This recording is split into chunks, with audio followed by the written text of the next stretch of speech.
which hole is your favorite? Yeah. That's a great way to start the video. We're talking about intake. Love holes. Which hole is your favorite? 3 holes. Yeah. How many holes do you like? That's a great way to start the video. 2 holes versus We're 3 talking holes. about I've got 3 holes. He's Love got holes. 2 holes. which hole. Wow, it's getting confusing. Excellent. You guys Hi, keep everybody. repeating yourselves. What is going on? Morning. Hello, everyone. Let me get rid of this window so that I don't make that mistake again. All right. Dun, dun, dun. I see we have a nice full first show. time the mic is there. Well, folks, Steph is not going to join us today. Something came up very last minute, and I mean really last minute, within an hour of the show. We were informed that Steph, unfortunately, she begs your pardon. She cannot make it, so we're just going to have to move on, push on without her. But she promises that she'll be back next week. All right. We're going to miss her. So many people are going to go. We already do miss her. We're going to not only miss her, but, HR is away. So behavior, we must be on our best. Oh, God, behavior. yes. Yeah. So we should look here and see how many people just leave the chat room now that they know that Steph's not going to be on the show. There's nobody left in the chat room. What are you talking about? I am drinking a dirty chai latte in honor of Dr. Steph, although she would not do a dirty chai latte because she doesn't put the coffee in. But this has a couple shots of espresso in the Oh, right. Okay. chai latte, and it's really, really tasty. I wonder what was going to make it dirty. Mm-hmm. I'll bet you were wondering that. The guy drinking it. Could have been. Yeah, could have been. That's yeah. Okay. We are, believe it or not, just about ready to go. Let me pull up this and excuse me. Make sure I have everything all lined up. And I'm going to apologize beforehand for any woofing. Since I'm dog sitting, I have to look after the woofs. And they're not locked downstairs like they normally are. They've free reign. Yes, Captain Nick is a Class B bachelor today. Yep.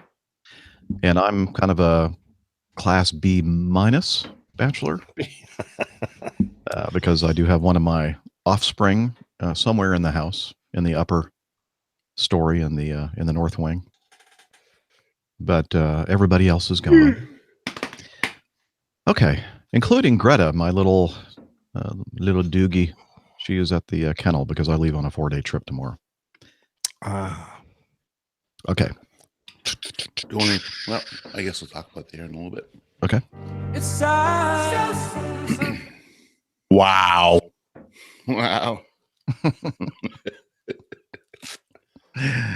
me try that again. Wow. Yeah, it's better. I like right. it better in person, though. What's that? You're suddenly out of focus. Doing it. I think it sounds better. Yeah, I don't know. I don't know why it's doing that, Nick. You're back in focus. You looked a bit like a Thunderbird's puppet for a second. I am a Thunderbird's puppet. I loved that show. I watched that when I was a kid. Didn't I? I watched Fireball XL5 before that with Robbie the robot. Not sure that I recall that one. Stingray, da, da, da, da. And Captain Scarlet, da, da, da, da, da. Wow. Captain We are Scarlet, off to a start today, boys and girls. Yeah, wow. Well, a little bit of history there. Speaking of being off to a start, might we want to go ahead and... Oh, yeah. There we go. You're always on top of things there. No, not That's me. not funny. Well, that's not funny. That's not funny. Well, I'm funny. Okay, what do you have? Funny Steph in the is head. missing. 314, take one. Very nice. Okay, hang on. Let me see if I can find. Mine's pretty pathetic. I Oh, I better haven't start changed the mine since recording 313, before we do this, isn't 303. I haven't changed mine since 300. Oh, so you're even worse than me. it? All right, See? recorder's going. I'm all set. Wow. No, I never think about it until right now. Hang on, I don't have my recorder going yet. Well, let me quit some of these applications I don't need to have running. I'll just The hold this easier up way in the to air do while this you would be get just the all band hit the record button at the same time. Yeah, but no. I mean, it would be close, but it It's wouldn't not be near as so close. much fun as having a clapperboard. That's I know, right. no kidding, huh? All right. Oh, wait a minute. Arm? Why is this not arming? Oh, no. Because you're not saying it, it's arming, Arming. like the Amish. Oh, by the way, thanks for your input for my plain tale, Dana. Hello. But it would take an awful lot, I think, to shake the Boston out of your accent. Yeah, I tried, man. I really tried. I kept on saying coffee, so that I could remind myself of a New Jersey and New York accent. Coffee, not coffee, coffee. It didn't work. It was a nice try, though, but I appreciate it. It's all right. Keep I hanging there, spent guys. 2 hours of my life doing that for you. 2 hours? No, I'm Well, like, it was like 5 seconds. how many takes it took me to do that? Hang on. Half the time I end up with a southern accent in there. It's pretty bad. Yeah. That's not funny. Yes, it is. All right. I believe I have it recording. Here we go. Okay. APG 314, take one. 3, 2, 1. Excellent. All right. Here we go. Let's see. Just make sure that that's playing. I believe it is. My speakers are off. Are the levels okay? I don't know. I'm not looking at the chat room at the moment. Yeah, I think so. Okay. I think they're good. That's All right. Move this up. You are my sunshine, my only sunshine. Oh, no. Well, I've got sunshine coming in the window. Look, sunshine. Right. Oh. Okay. I know, but this guy doing the flying has no airline experience at all. He's a menace to himself and everything else in the air. Yes, birds too. All right. Let me get here, and I have that there, and okay. We are starting at 11:15 Eastern That's amazing. Daylight Time. It is. Didn't we spring forward this weekend? Or is it next weekend? No, we sprung forward today. It's That's 11. what kind of confused the hell out of me this morning. Oh, you weren't ready for that, huh? I wasn't ready for it. I thought it was I next got a full weekend. night's sleep. I was laying in bed and I was looking at the clock and it said like 9:30 in the morning. And I picked up my phone and I was, looking at some emails and I looked at the time on the phone. It's like 10:30. Wait, time out. What happened here? Oops. Oh, well. I seriously thought it was next weekend. Nope. Glad I wasn't flying. Yeah, that's true. That never happens. No. All right, here we go. WAPG. It's the Airline Pilot Guy. Airline Pilot Guy, episode 314. Yeah, he's up in the sky. It's the Airline Pilot Guy.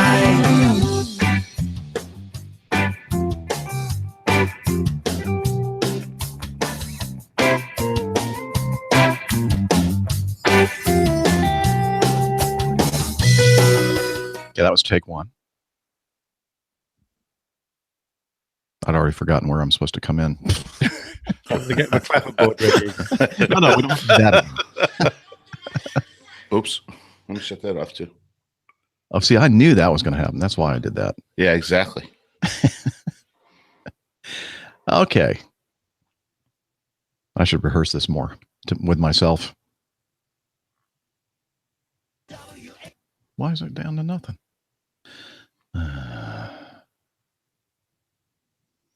WAPG. It's the airline. Too loud. Okay. WAPG. It's the airline pilot guy. Airline Pilot Guy, episode 314. Yeah, he's up in the sky. It's the airline pilot guy. Hello, you're listening to the Airline Pilot Guy Show, the view from our side of the cockpit door. I'm Captain Jeff, your host, broadcasting live from Studio 1A in the APG headquarters building in Roswell, Georgia.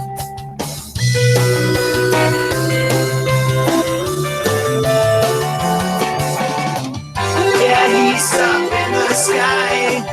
It's the airline pilot guy. Would you ride and he's flying by with the airline pilot guy?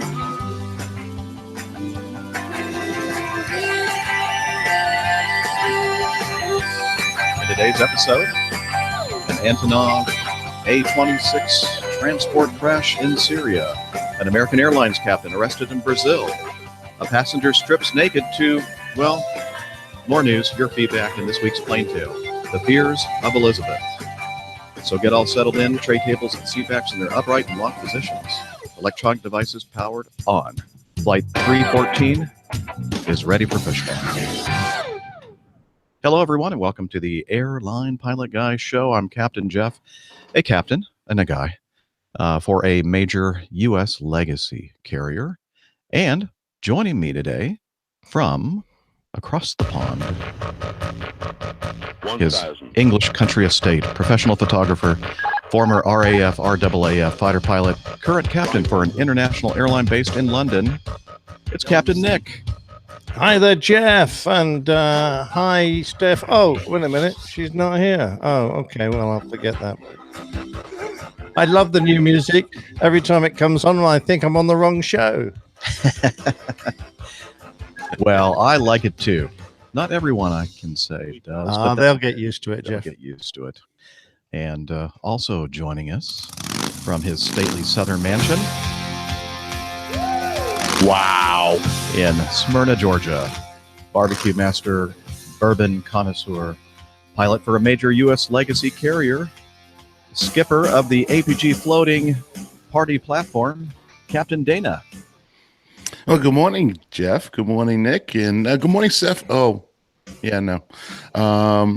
Yeah, good morning to everybody in the chat room. Great to be back on another fantastic episode of the APG. I guess I'm lying already, so but you know, another fun afternoon of or wherever you're listening, whether it be morning, afternoon, or evening, of APG syndrome. So looking forward to it. And from her beautiful lakeside cottage in South Carolina, Dr. Skydiver. No. As we kind of hinted, Dr. Steph is not long. I was going to say no longer with us. Oh, it's Steph. Oh, wait, she's not here. We can misbehave. Oh, it is sad. It's a sad situation. So she was at the last minute pulled away from her duties as the head of HR here at the. Now I need to really confess to you what's going on. There are contract negotiations going on here at the APG, and we've hit a rough spot. She's demanding quite a bit more money. Coffee fund. Yeah, and yeah, so we're still trying to work that out. So yeah, we need some more Patreons, quick. Oh, actually, you know what? Really, the sad thing is that I just found out that she always seems to spend a lot of time with Miami Rick, and I heard that they're about to launch their new show. Airline Pilot People. Airline Pilot People. People. Yeah. Oh, God, Well, They- we're Surely we can get them on people that one. copyright. No, all kidding aside, she's terribly disappointed that she can't join us today, but we shall press on without her, and we'll miss her. Okay, let's see. So, how has everyone been doing this week? Anything to report? Have you done anything interesting? I know that Captain Nick, you were over here on this side of the pond earlier this week. How did that go? Yeah, it was. It was a quick trip to Newark and back, and that went actually surprisingly well. It was the day after you were saying that you were going to have a lot of snow over there, and I think indeed they did. They had, around a foot, quite localized, but very deep where it happened. The airport had done a marvelous job of clearing up. So by the time I came in the following evening, there were obviously some snowbanks around, but it was pretty light in comparison with how I imagined it. So it was no problem getting in, and had a very nice layover. And I even managed to get a chance to do a spot on another podcast. You see, I'm keeping my options open just in case the Airline Pilot Guy show folds after Steph's disappearance. Wow. So, Seeing how ghostly you're looking right now. yeah, I know. I'm going to have to draw the wind. Well, I was going to pull the curtain a bit, but I'll finish talking. Yeah, I spent the afternoon just before we checked out chatting to PT UK, Matt and Carlos, and there was also First Officer Mike was on there. So we had, all English compares. It was quite good. We had a little bit of a Airbus Boeing banter. The other thing that was interesting going into Newark, of course, was that I just done a plane tail, the one we're going to have today, which is centered around Newark, actually. So it was quite interesting flying over the area of interest and looking down thinking, wow, if this was 1951, 52, this would be quite an interesting place to be. So you'll hear more about that later in the show. I look forward to it. It's a great one, another great one. So yes, we will definitely look forward to that. Dana, anything to update us on as far as what you've been up to? No, I'm boring. Oh, well, you probably were flying this past week, right? Yeah, but nothing happened. I mean, it was Which is the good. only thing was I tried to get together. I guess James in Cleveland missed my comment on the last show. So, and I also had put it on the YouTube chat window, but he missed it. So he had something going on when I was there in Cleveland. I tried to get together with him. Other than that, really, a really easy trip, 4-day trip with a good captain I have flown with before.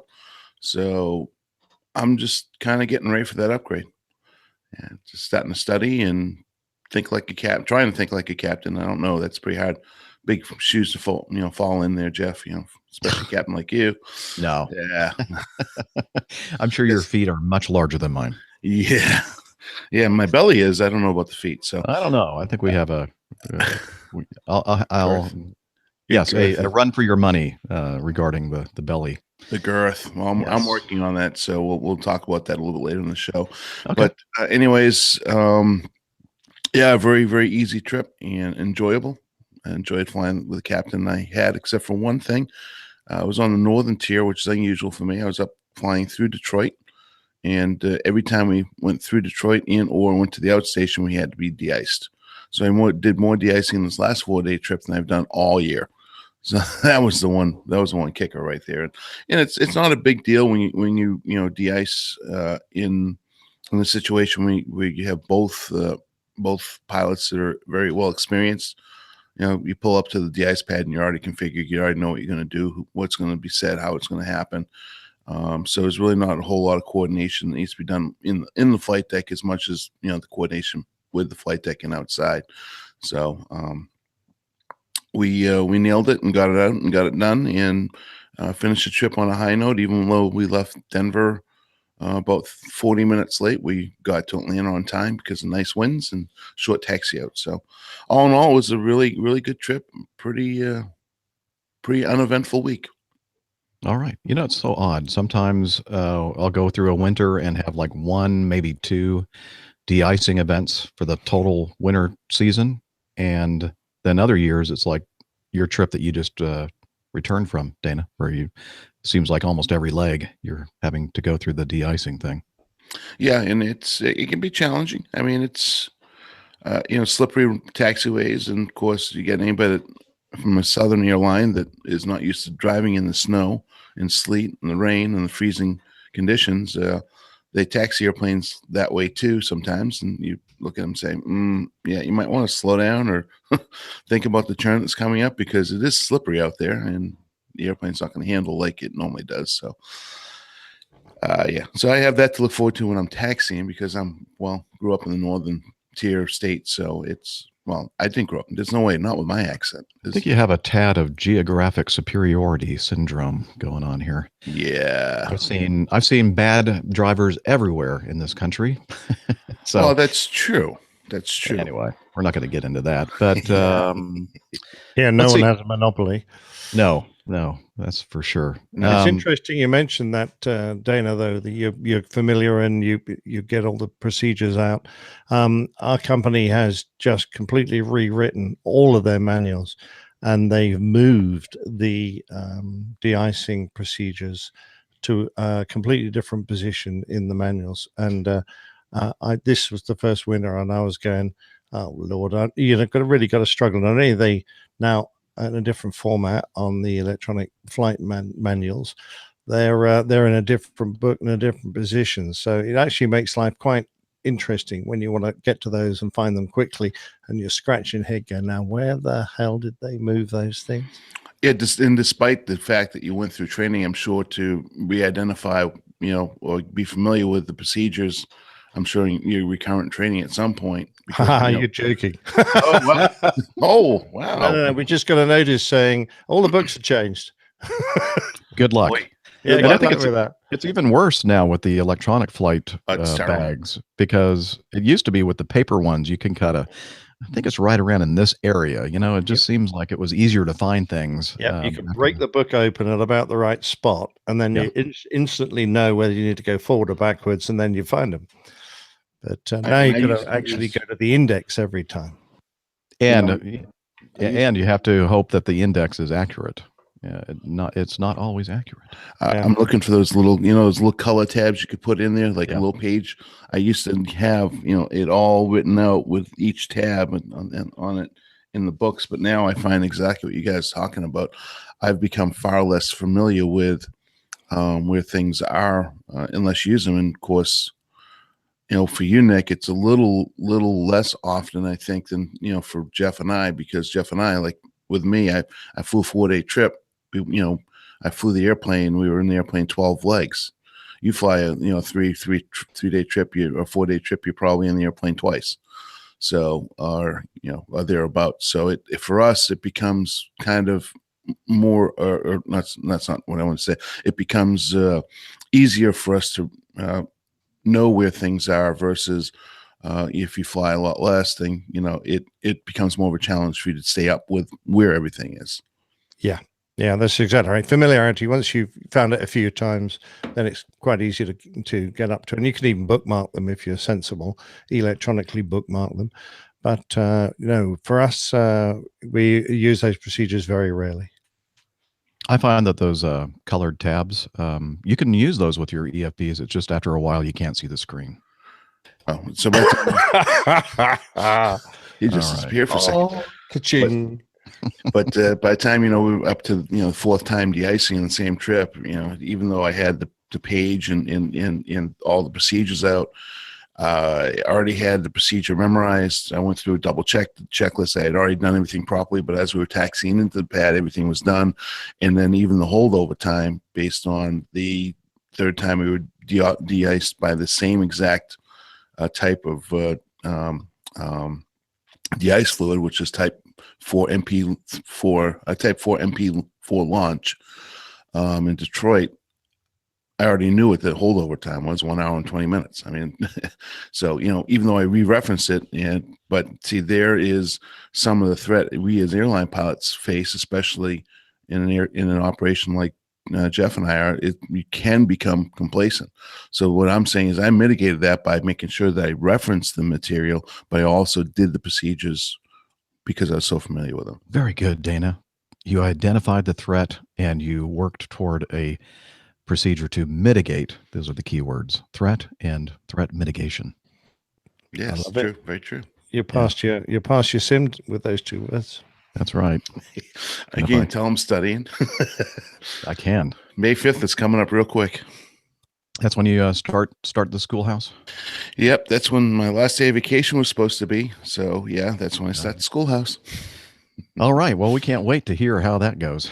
Let's see. I was on. I'm serious. Oh, before I go to my little segment here, want to say that if you're watching the video, Dana, you're wearing a very nice T-shirt. What is that? It's a beautiful airplane on it.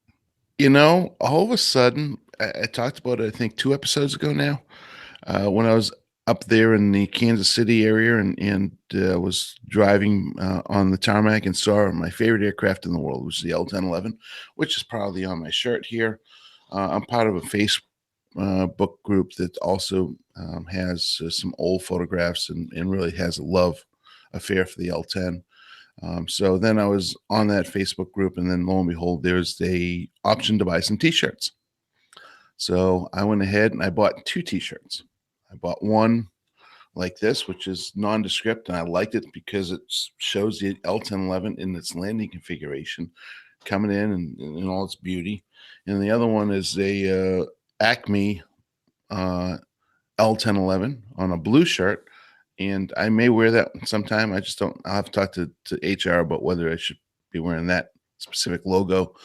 But anyways, that's why I bought the shirt. So I love it. It's my favorite aircraft of all time. Excellent. All right. Good taste in aviation T-shirts. Thank you. See. I was on a 3-day trip this week, Monday through Wednesday, with Brent, one of my favorite FOs. Dana, of course, is the most favorite. I was gonna but, Brent is a distant second place. But he and I like to check out. We try to, on every layover, hit some kind of a barbecue place. And so our first night we were in, where was we? We were in Jackson, Mississippi. And I asked the van driver best barbecue. Or I did a little bit of research beforehand on Yelp and came up with a few potential barbecue joints for us to hit. Asked the hotel van driver, and he didn't even hesitate. He didn't even pause. He said, "Pig and Pint." And I went, okay. And I looked at that and I'm thinking, well, it's not really that close to the hotel. So when we checked into the hotel downtown, I asked the young lady behind the desk, I said, so barbecue joints. And before I could even finish the sentence, she said, "Pig and Pint." I went, okay, there we go. 2 votes for the Pig and Pint. So got the hotel van driver to drive us up there, and it was really good barbecue. So I highly recommend it if you're in the Jackson, Mississippi area. What a coincidence. You bumped into 2 cousins of the owner of the Pig and Bind. The Big and Bind? 2 cousins, 2 relations to the owner of the Pig and Pint. Oh, okay. I thought you said Big and Bind, and I went, what the heck is that? Pig and Pint. Yeah, but actually it was really, really good. We have the Pig and the Pint place on Virginia Avenue near the Atlanta airport, but and I thought maybe they were somehow related, but they're not. Completely different kind of places. The Pig and Pint up in over in Jackson, Mississippi is definitely just a straight barbecue place, counter service, that kind of thing. So anyway, that was our first night. Second day, we were supposed to go to Raleigh-Durham, just 2 legs to Raleigh-Durham. In the meantime, all this stuff was happening in the Northeast that Nick, you had mentioned earlier, the snow, icing, and all that kind of stuff going on up there. And because of that, actually, that had nothing to do with it. Let me take that back.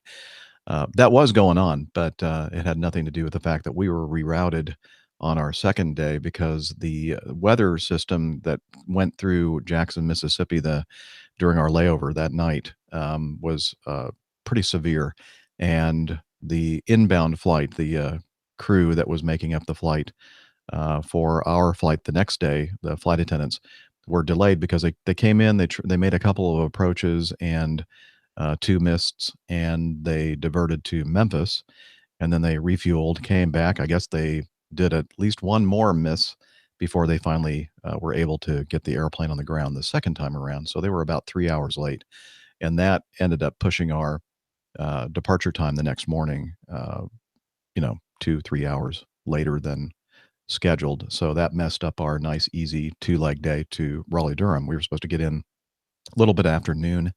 And so instead, we went to Atlanta, then we did a Charlotte turn, and then we deadheaded to Raleigh Durham and didn't get in until after 6 o'clock. So it turned out to be a kind of a short layover. And so we really didn't get our barbecue fix in, except for lunch we did at Charlotte. They have that Brookwood barbecue, Dana. I don't know if you've ever seen that at the Charlotte airport, but I've it's actually pretty good. I've consumed that a couple of times. Actually, it was very good. Yeah, it's very good barbecue. Yeah. Another So one's really good is Raleigh Durham. yeah, I think it's the same company, isn't it? The Brookwood. I think so. Yeah. I'm pretty sure it is. Yeah. So so the bad news was we ended up flying flying 3, riding on 1, so 4-leg day. Turned from a 2 to a 4. But the good news is that the next day we didn't have to get up so darn early, and we didn't have to fly 3 legs. We only flew 1 leg back to Atlanta on Wednesday. So that turned out to be a nice, easy day, and it was worth it. All said and done.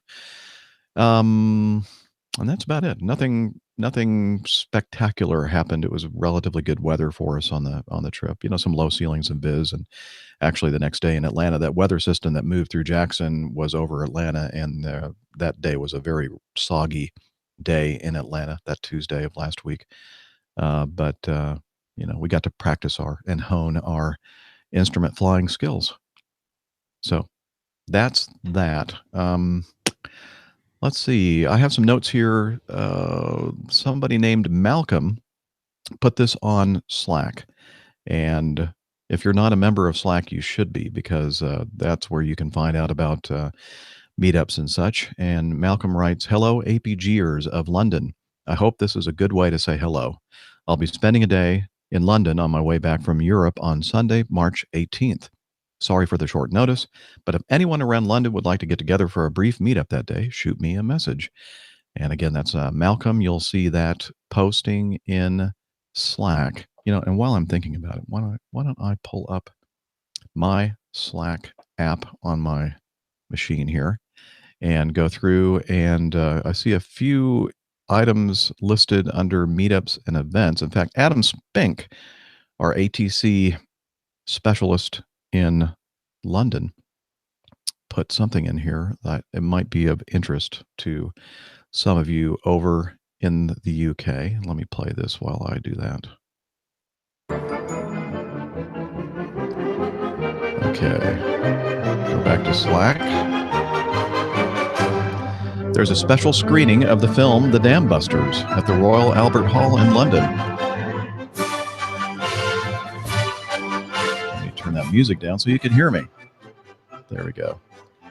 And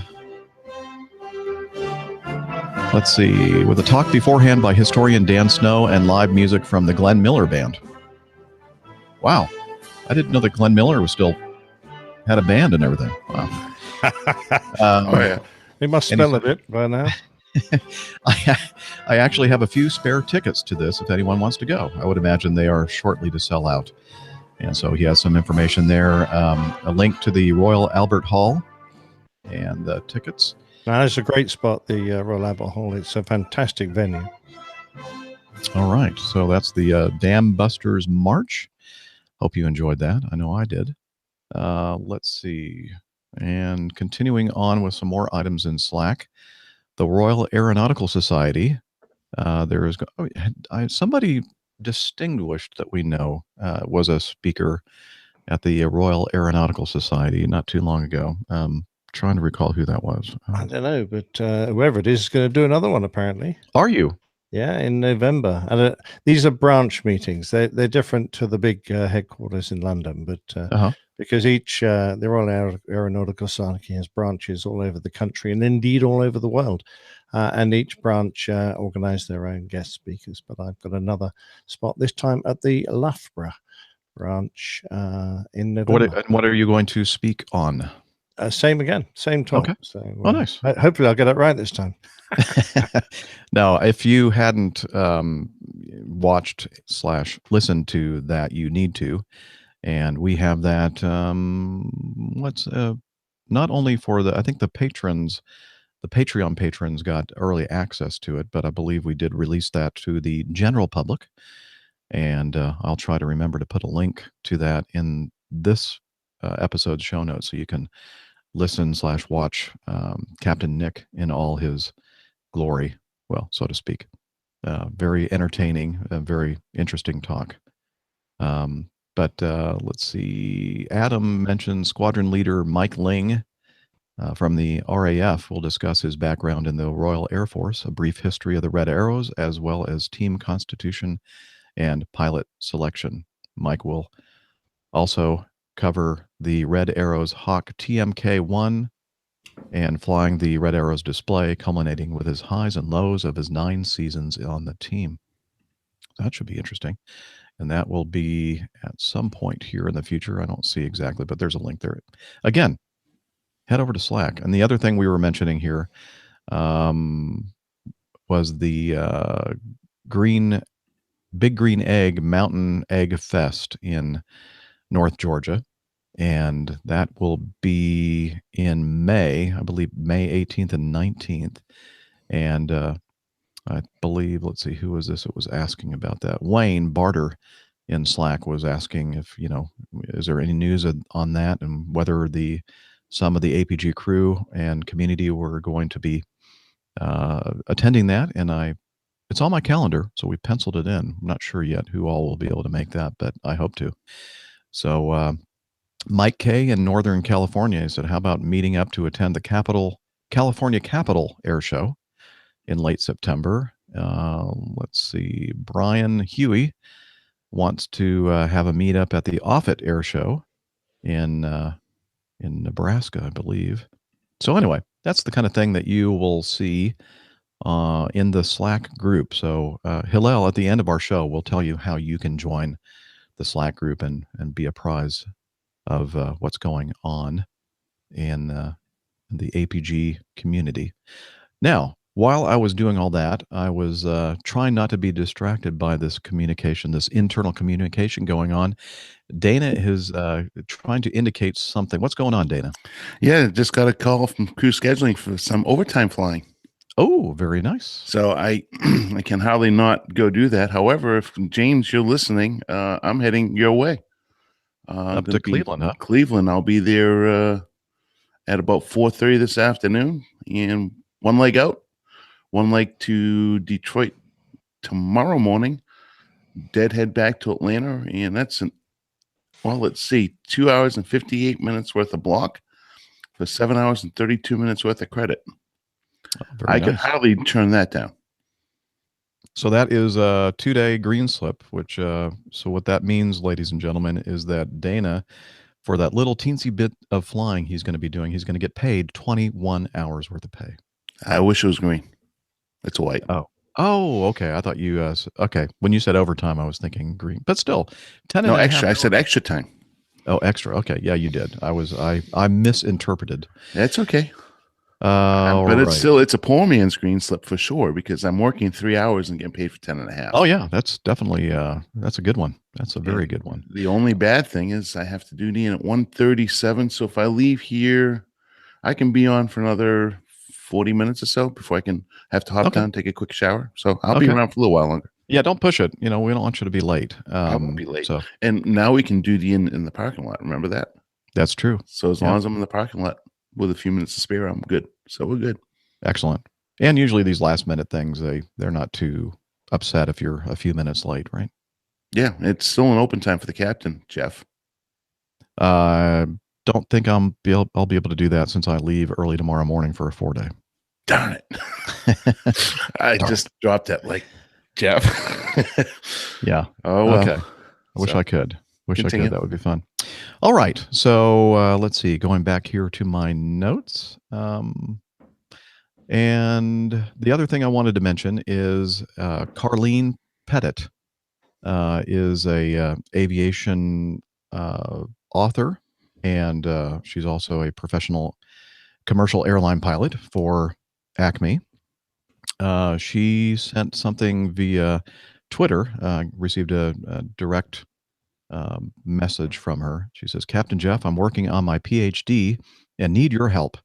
Would you take my survey and then share it with all the commercial pilots you know, airline, corporate, charter? And this, she gives me a link to her website, pettitaviationresearch.com.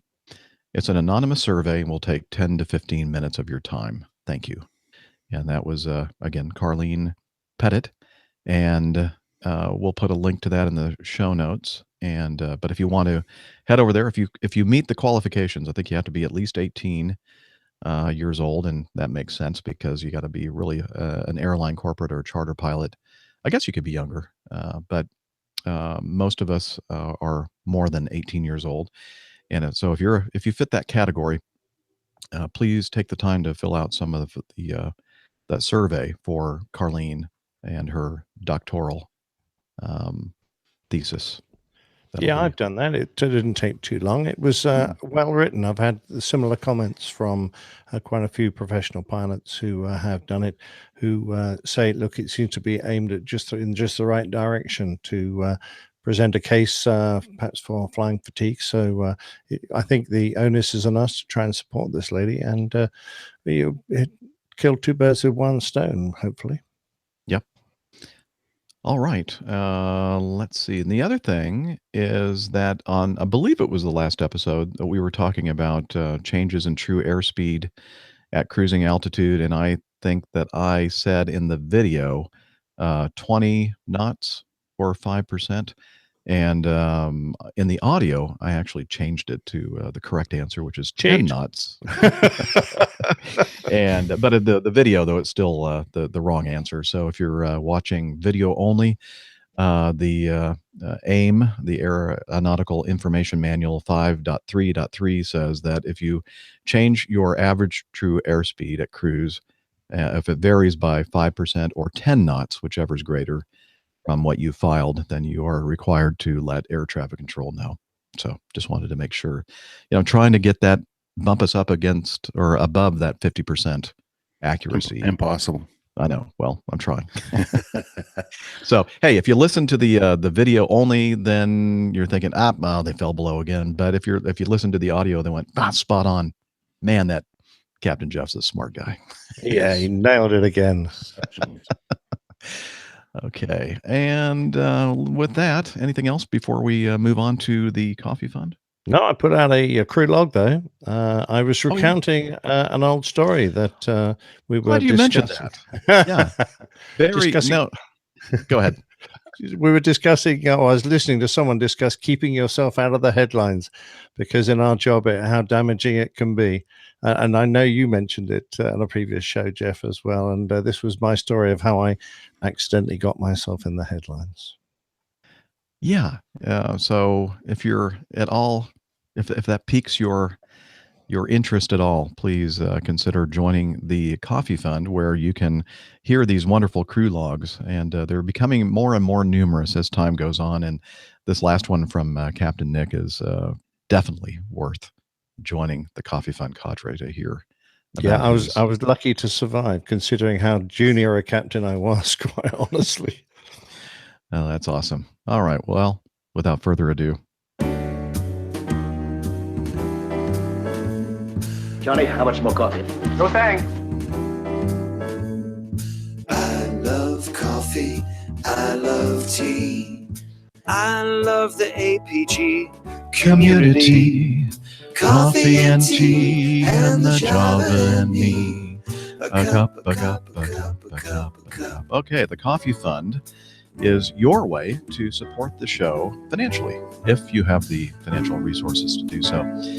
You can find out about how to become a member by heading over to airlinepilotguy.com/coffee.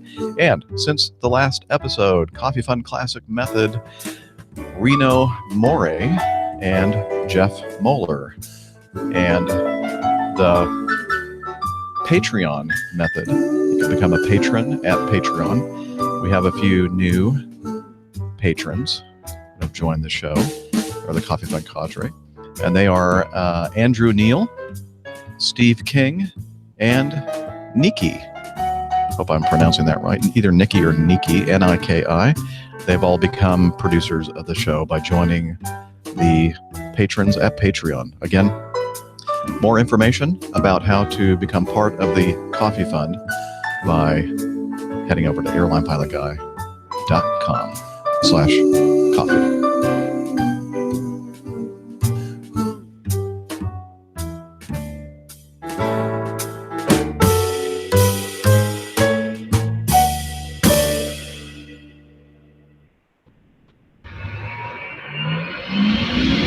Stand by for news.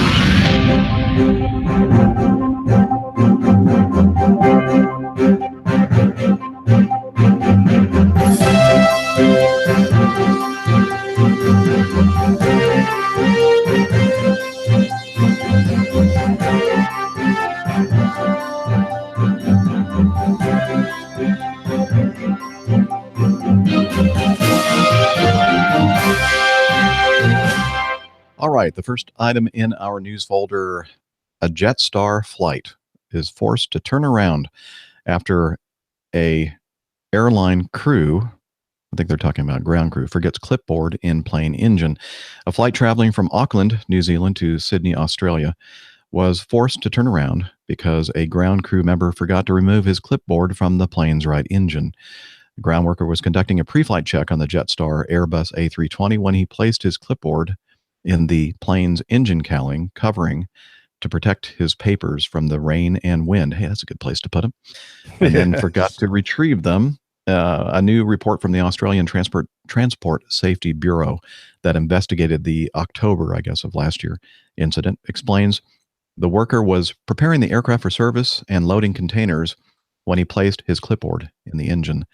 A dispatcher conducting a walkthrough of the aircraft before takeoff saw the clipboard, but assumed the worker would come back for it, so she did not retrieve it, according to the report. The worker responsible for the clipboard assumed that the dispatcher would have grabbed it.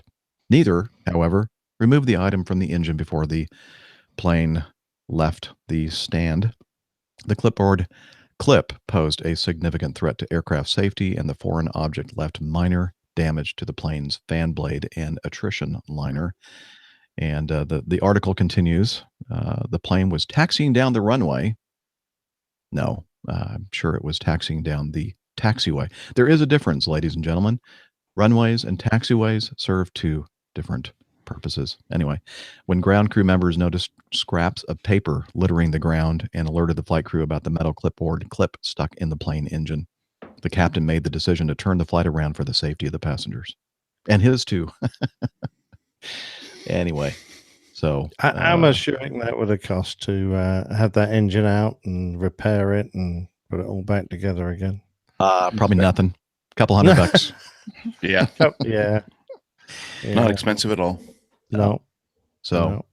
that just goes to show you got to be careful and attention to detail, and you can't make assumptions as the dispatcher and ground crew members did, assuming that the other would do whatever they probably should have done. Yeah, very true. Mm-hmm. Anything else you want to add? No, I'm just trying to think of the name of that actor who doesn't understand the difference between a runway and a taxiway. He was in Indiana Jones, the movie. Mm-hmm. What's his name? Oh. Oh yes, Harrison Ford. Harrison Ford. Yeah, he's at least one person who doesn't know the difference. Wow. Yeah. Wow. Come on. Yeah. All right, moving on. Moving on up. Yeah, here we go. Russia's defense ministry says one of its cargo planes crashed in Syria. killing 32 people. The defense ministry said the plane did not come under fire, but likely suffered a technical failure. A special commission has been established to investigate the incident. The AN-26 cargo plane crashed about 500 meters from the runway at Hmeimim Air Base on March 6th, killing everyone on board. According to the ministry, this included 26 passengers and 6 crew members.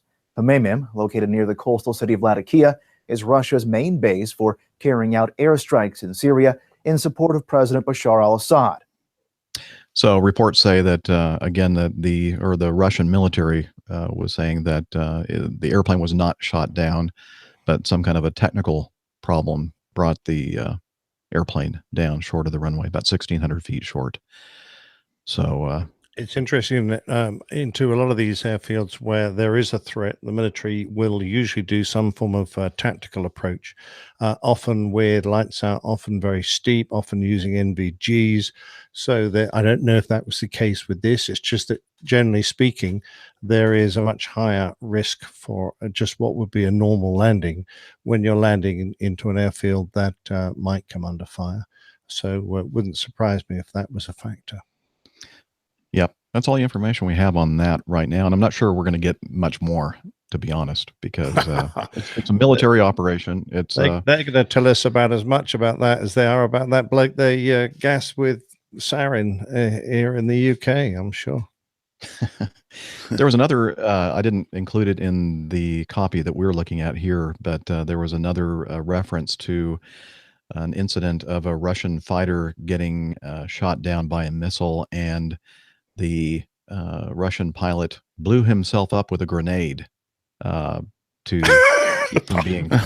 That's not what caused the crash, but I guess he did not want to be captured by the Syrians. So he blew himself up with a grenade. And I'm thinking, wow. That's a pretty desperate act. It is. That's bad. Yeah. I would just stay with the airplane and just crash it into the ground. I mean, what are the chances of you surviving that? Good point. Yeah. And then if that didn't do you in, then use the grenade. There you go.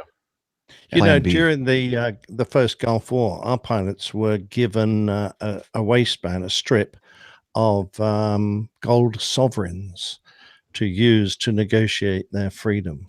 Oh, very cool. Why you would just take all these gold sovereigns, which were worth a lot of money, and kill the guy anyway, I don't know. But yeah, true. I think the idea was you gave them the gold sovereigns with a piece of paper that said, here's a down payment on this pilot. If you bring him into British forces, we'll give you a lot more.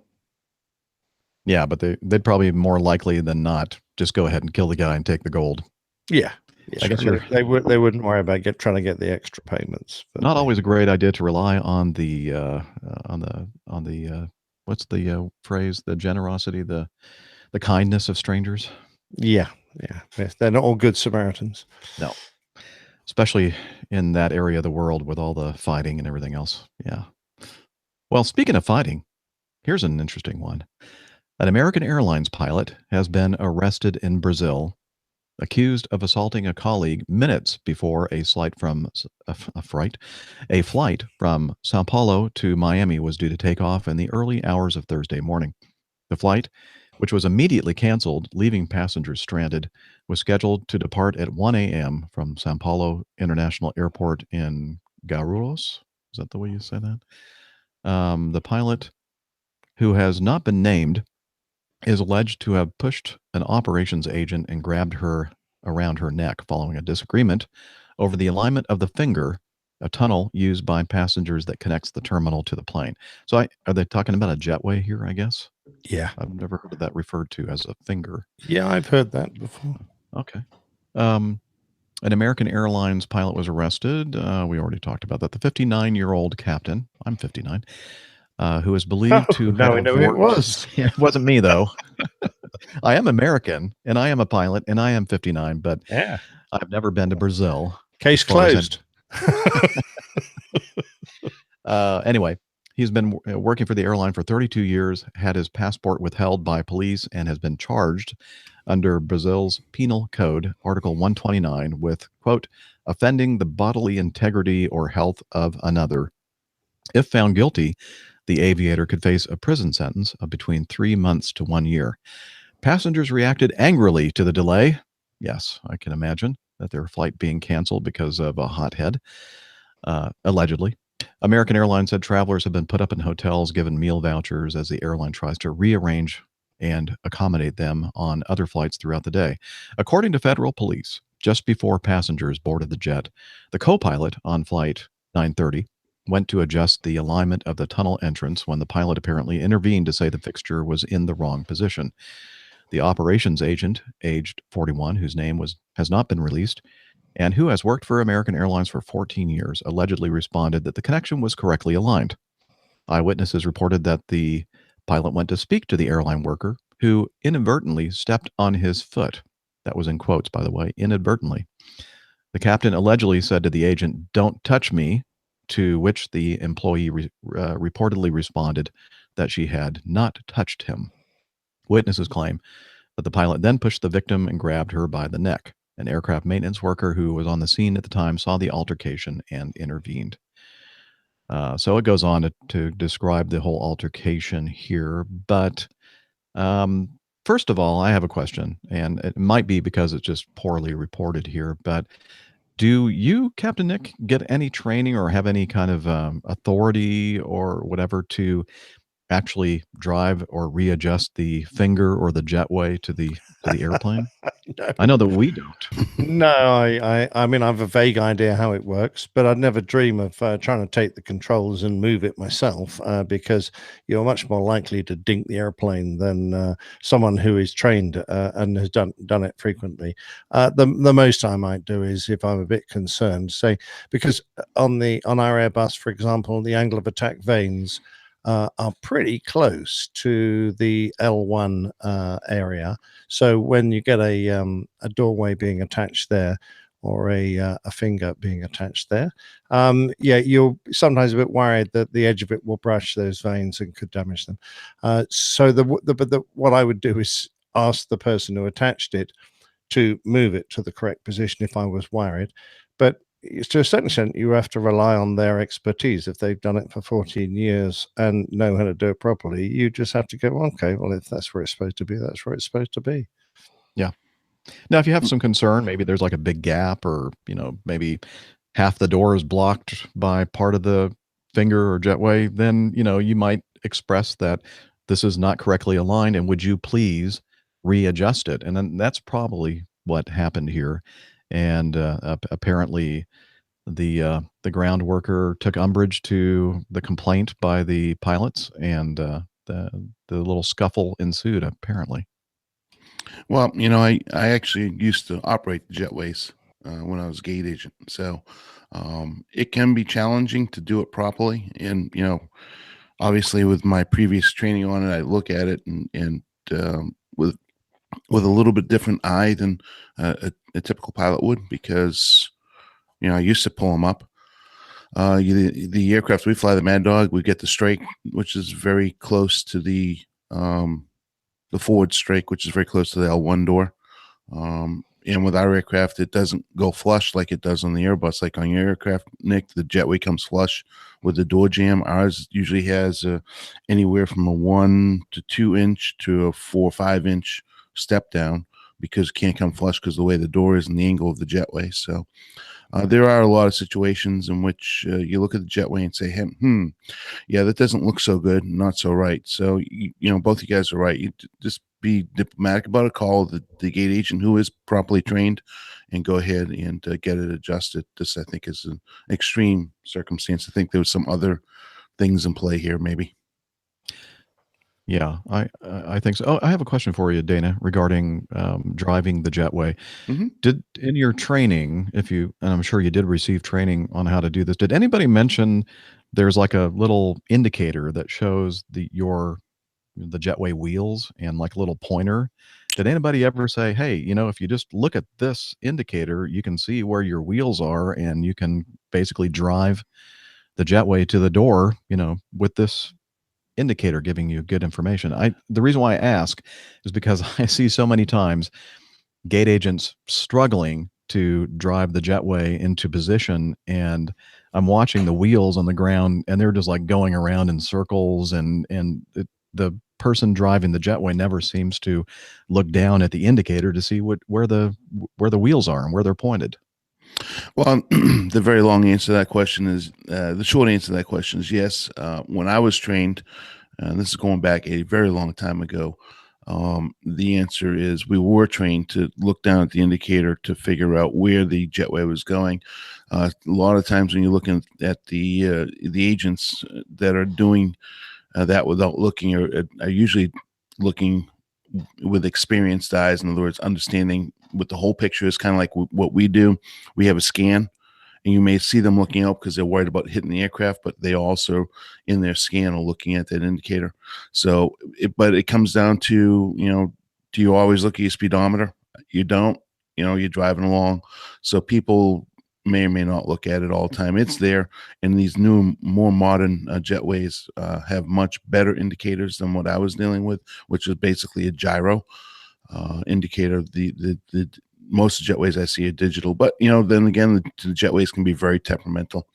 They don't work perfectly, and a lot of times when you're moving the wheels, they don't move in conjunction with where you're expecting them to. So that's the reason why you'll see them a lot of times rocking back and forth and trying to get them to nurse it into the position that they need it to get it to move forward. Okay. And So, on that note, I'm You're outta sorry, here? guys. You're but off. I have got to go. okay, get out of here. Nice to I'm see you outta here. anyway. Thank you. Good CAPG chat room, and we'll talk about next week. Have a later good on, I flight. guess. Thank you. Fly safely. I'll say hello to James for everybody, by the way. Oh yeah, yeah. I'm going to see Excellent. James this evening for dinner. Sweet. Excellent. Make sure you take your phone and record a little something. I will. I'll bring the whole kit and caboodle with me. Oh, And nice. actually, I'm wondering if I couldn't join you via my cell phone for a little bit while I'm going to work using my Oh, microphone. you can try. All right. See you a bit. All right. Okay. Bye. Because we haven't Right. actually talked about the elephant in the room, which is what the hell was the captain doing? Actually, physically assaulting someone, regardless of the provocation. That was where I was going to jump next. And go ahead, Captain Nick. Yeah, because and I mean, we like to think that we are the ones that stay calm and cool in a situation of stress, and can step back and look at things almost in a detached point of view. This could escalate. I'm not going to go here. Let's get someone else to deal with this. Let's get this person superior, or let's get the traffic agent, or and put them in between you and the conflict, so that you don't end up being in the position where you have to do so much you lose your temper. So that worries me for a start. And the other thing, of course, you never ever do this sort of thing when you're in a foreign country. The laws in foreign countries and the chances of you being arrested and thrown in jail, in particularly in some countries, and South America, the Far East, Africa, are the sort of countries that I'm thinking of, are the ones where the last thing you want to do is to put yourself in the position where you could be arrested. Because once that happens, you're in a legal system now and of a foreign country, and all hell could happen. Everything you could be absolutely dreadful for your career and you personally. Yes, especially if you're in South China. No. Yeah, lots of these places, quite honestly. That was just a little reference to the crew log that you. Oh, that one. Yes. Yeah. Luckily, I was flying home to England. Yes. Anyway, you're so right. Well, first of all, regardless of where you are in the world, we should be able to maintain our composure, even if things go south rapidly. And by south, I mean bad. Now, I guess it depends a lot on your personality too, because I am just not that kind of a person. Even if I'm extremely upset, I'm not the kind that would jump in and, physically attack somebody. Unless I was being attacked. But I know that there are a lot of us out there who would, but still, you have to be able to maintain your composure when you are confronted with something that is very frustrating. And so you made a very good point there, Captain. And then the other very salient point is that if you're in another country, you got to be very, very careful. I mean, he assaulted a Brazilian national. In their country, and Yep. he is not, as far as we know, a citizen of Brazil. So, that's, yeah, you just got to keep your head cool, right? That's exactly right. And because, I won't say that this particular country in Brazil's legal system is biased. It almost certainly isn't. I'm sure it's a fine and upstanding country, but there are countries you can go to where, because you're a foreigner and you've perhaps had an altercation with a local, you're going to be in the wrong regardless of how correct you behaved or how well you behaved. Yeah. So, in which case, you're in a hiding to nothing. So the answer is just avoid it. Swallow your pride and just avoid it. Don't go there. Well said. All right, moving on. A quick update on the crash of the Iranian Azaman ATR 72 on March 8th, 2018. The CAO, Iran's Civil Aviation Authority, reported that the recorders have been successfully read out in France, and the data has been handed to Iran's accident investigation team, who will now analyze the data and prepare a report in due time. So hopefully we'll learn something about that, what looks to be a controlled flight into terrain incident in the mountainous terrain of Iran. I wonder how forthcoming the Iranians will be. I'm I don't know. interested in it. Yeah, that will be interesting to see, because Yeah. some countries, you're not going to get anything. No. Um, Whereas we're used to sharing whether it's our fault, the manufacturer's fault, or whoever's. We're used to sharing our crash reports all over the world. It's just a shame when other countries don't. Yeah, it is a shame. Next item here. Well, this is something I need to play. Hang on. Disgusting. All right.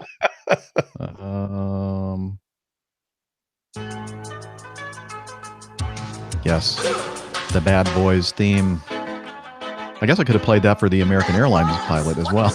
Yeah, just a few of these. All right. Let me, fade that one out. And this item here. Bangladesh authorities arrested a passenger who reportedly stripped naked and watched pornography on his computer before attacking an airline crew member on a flight from Kuala Lumpur to Dhaka, Bangladesh, Saturday night. Shortly after takeoff, the 20-year-old university student who was flying back home on the Malindo Air flight began to exhibit disturbing behavior. At about 10,000 feet, the man took off all his clothes. I guess that must be the standard 10,000 feet. Now you have a Wi-Fi signal. Yes, seatbelts off. Okay, I'll take my trousers down then. Yeah. The man took off all his clothes and started watching pornography on his laptop, according to the New Straits Times. An airline crew member requested that the man put his clothes back on, to which he complied. The cabin crew approached him and politely asked him to put his clothes on, another passenger on the plane said. Soon after that, the man went to the restroom and tried to hug a female crew member. He complied with their request, and of course, we're going to restate what we just said right there. Why do they keep doing that in these articles? just to screw you over, Jeff. Yeah, it's like they keep repeating everything. Anyway, the man, let's see. So the man tried to hug another female crew member later on in the flight, but became aggressive and attacked the head cabin crew member after attempts were made to calm him down. With the help of the other passengers, crew members were able to restrain the man by tying a piece of cloth around his hands. And the passengers seated behind the man were all relocated throughout the cabin for the duration of the 3-hour and 45-minute flight. An airline spokesman released a statement confirming the incident. And the statement was, the crew on board has followed the standard operating procedure in restraining the passenger from causing further disruption aboard the flight. The disruptive passenger was accompanied by a Dhaka security team upon arrival and has been put to jail by the authorities there. So I wonder what subject he was studying at university. I'm not sure. But apparently not quite as interesting as what he was trying to study aboard the airplane. No. I mean, where the hell did he think he was? I don't know. And the other thing is someone's got to sit on that seat on the next sector. Oh, let's not even think about that. Yeah. Obviously this person is a little mentally disturbed, perhaps. I mean, who in their right mind would think, I need to get a little bit more comfortable here and watch my latest episode of whatever he's watching Exactly. and just take off all my clothes. Okay, that's not a good Now, idea. could this be an ambient incident? I don't know. I hear a lot about this and from cabin crew, mainly American cabin crew. I don't know. I hadn't considered that, but I wonder if that has something to do with it. Maybe a few drinks and an Ambien and because people seem to have some bizarre behavior following the use of that particular. What is it? A sleeping pill or something? It's a very, very powerful sleeping pill. And I always remember every time we talk about an Ambien and an in-flight experience, our passenger Brian, the Airplane Geeks associate or assistant producer, mentioned many episodes ago, a couple of years back, he sent in some feedback regarding his experience on a flight to somewhere that was a very long flight, somewhere to Asia, I believe. And the fact that he had several items to drink, and then he also took an Ambien to help him sleep. And as he was getting off the flight, basically getting a lot of winks and smiles from the flight attendant crew. And he learned later on, I guess, that he had exhibited unusual behavior. So he didn't go into a lot of detail exactly what happened there, but I guess if you ever see Brian, you can ask him. We want the details. Exactly right. Now, Neville Bounds is suggesting he was watching Ron Jeremy's greatest hits on his computer. The latest episode of Ron Jeremy's greatest hits. Thank you, Nev, as always. And it always seems to be Nev that throws in RJ's name, right? Yeah. Do you think he gets a commission when he does that? I don't know. Free access. And then finally, another badly behaving passenger incident. Let's see. Let's take a listen here. A scare in the air, that's for sure. According to other passengers, the middle-aged woman who appeared to be flying with someone acted strangely from the moment she got on the plane and took a seat in first class. She had boarded United Flight 5449, operated by SkyWest, leaving San Francisco, headed to Boise, Idaho. And fellow passenger Scott Smith from California told the Idaho Statesman, quote, "She wasn't acting right or normal from the very beginning. I read it as one of them is trying to get over the fear of flying." Then this happened. I am God. I am God. I am God. I am God. I am God. I am God. I am God. I am God. I'm a God. I'm God. I'm God. As the woman claimed to be God, tried to open the plane door in flight and also reportedly said, quote, "God has all the data. I don't have any data. We landed in Boise 15 minutes ago for 3 years." Other passengers, not surprisingly, moved in and restrained her, eventually using zip ties on her legs. The plane was met by police in Boise and the woman taken into custody. No charges filed at this point, and the woman is undergoing a medical evaluation with the Idaho Department of Health and Welfare. Passengers, by the way, say everyone, bar the ranting woman, of course, remained calm throughout the bizarre incident. And in case you're wondering, Sandra, experts say it's pretty much impossible for anyone to actually open an airplane cabin door while it's in flight, although I'm not sure I'd want to take the chance with someone claiming they're God. I think zip ties were probably the right way to go in this incident. So, no, at first I heard when she was saying, "I am God," that perhaps this was the audio from the laptop of the previous guy that stripped down. But no, she was saying, "I am God," and was obviously delusional. And again, here we go, another passenger trying to open the doors on board an airplane. But as we all know, a pressurized airplane, you cannot open the door, no matter how hard you try. But still, it can be disconcerting for other passengers to see that. Well, yeah, and I have had someone come out of their seat and try to open the doors during the takeoff run.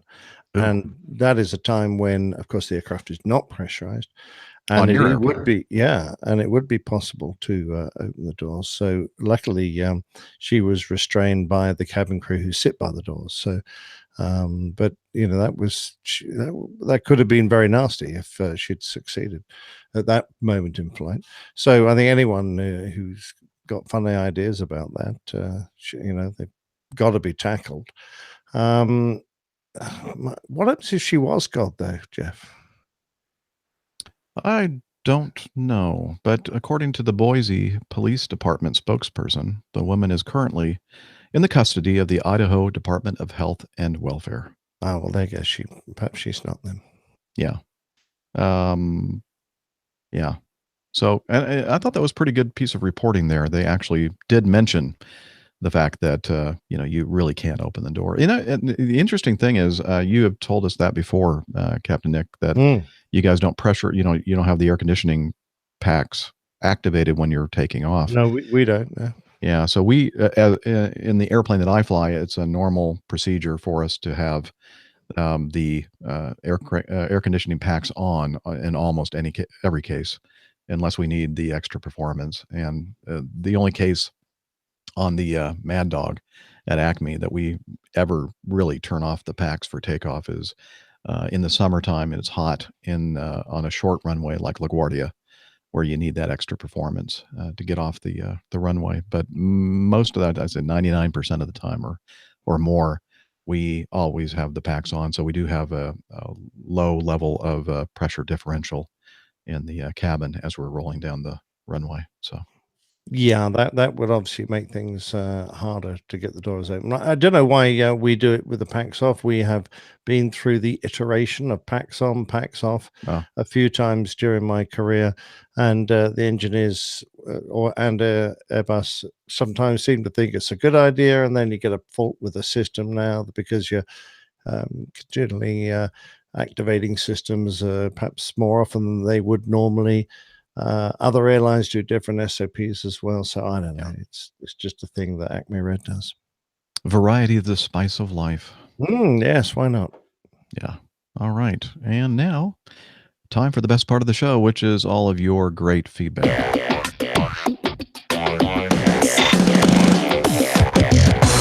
Captain, incoming message.